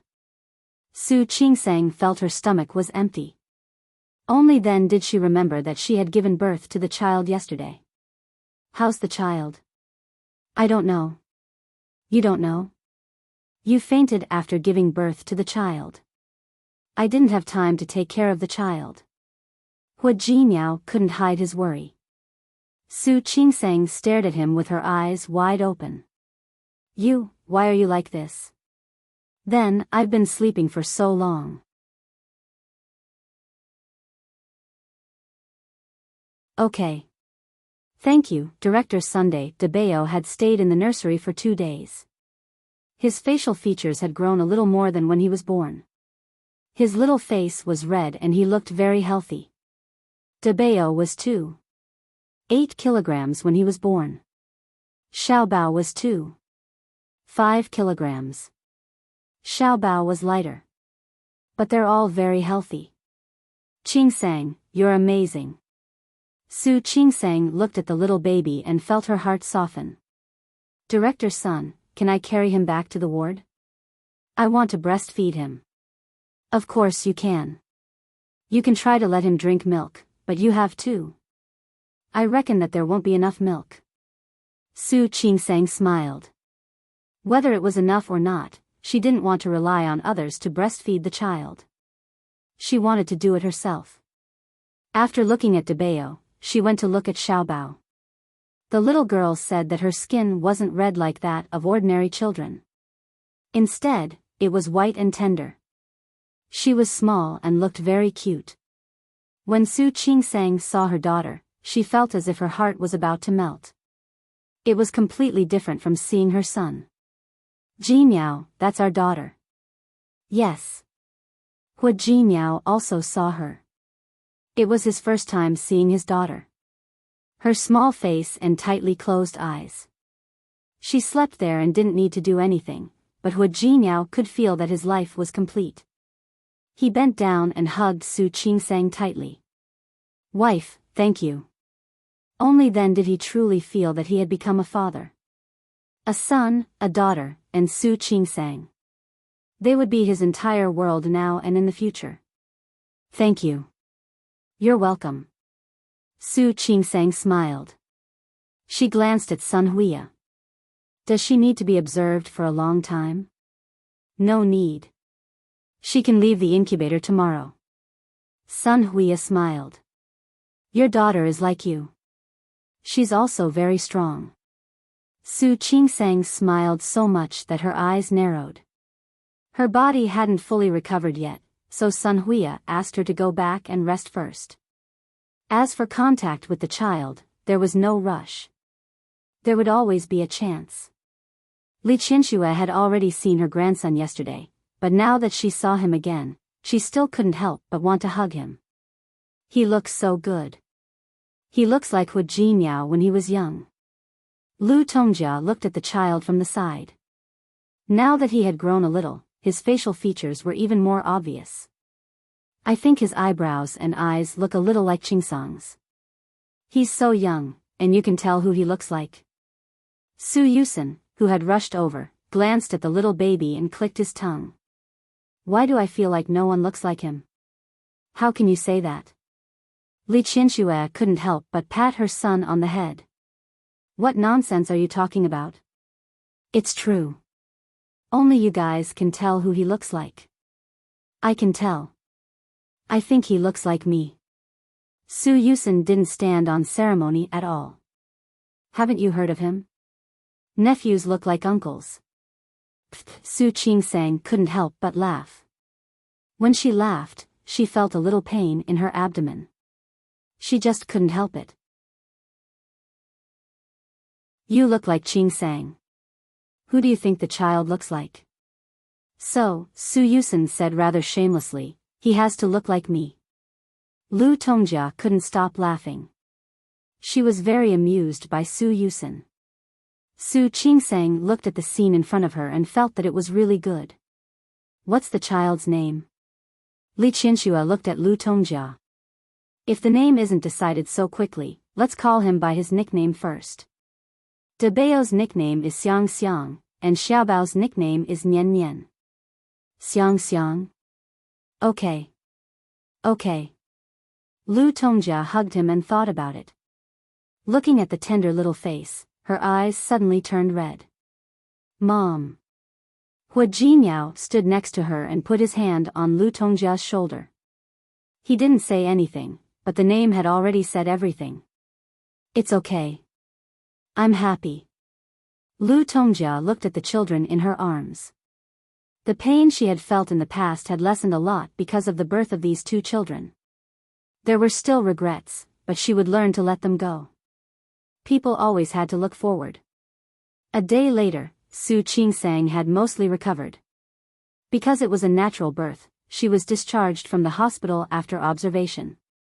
Following her out of the hospital were two adorable, fair, and delicate babies. When they returned home, old Master Hua, who had wanted to celebrate, could only suppress his excitement under Su Qingsang's stop. The children were still young. It was indeed not good for there to be too many people coming and going. They could only wait until the full moon. But even if they couldn't celebrate, old Master Hua's joy was obvious. The relatives of the Hua family also knew. Other than those who had gone to the hospital before, many people came to see the twins. Of course, not everyone could see them. Su Qingsang was upstairs with the children. They weren't very familiar with her. They only knew that Su Qingsang had given birth to a pair of twins, but they couldn't see the two children.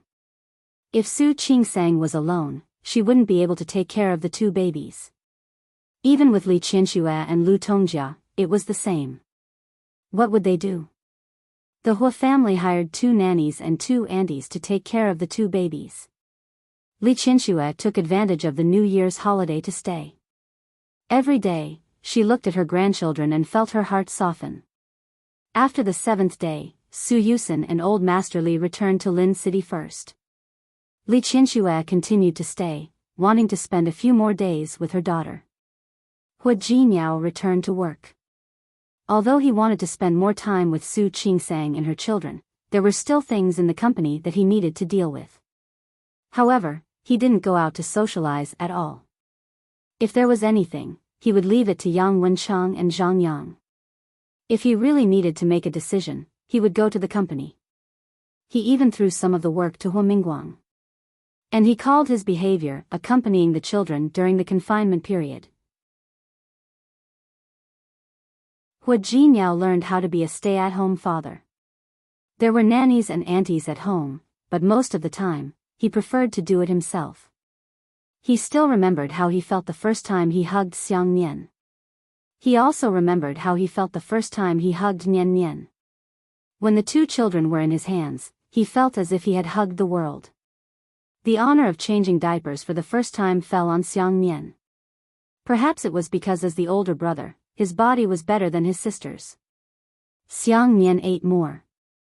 In just a few days, he had already distanced himself from Nian Nian. His face was red, and he looked energetic. He cried loudly. Sometimes, when he cried, it felt as if the entire floor could hear him. When he cried for the first time, Hua Jinyao was still a little confused.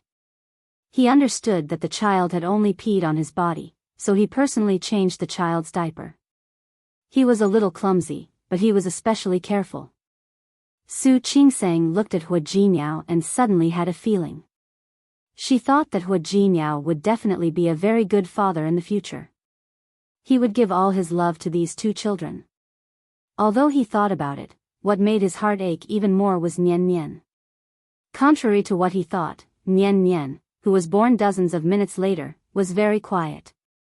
She rarely cried. Even if she wanted to drink milk or change her diaper, she would only moan a few times. When she moaned, her face was red, as if she was holding her breath. It looked very heartbreaking. Because of this, Hua Jinyao's heart ached even more for Nian Nian. He wished he could hold his daughter in his arms all the time.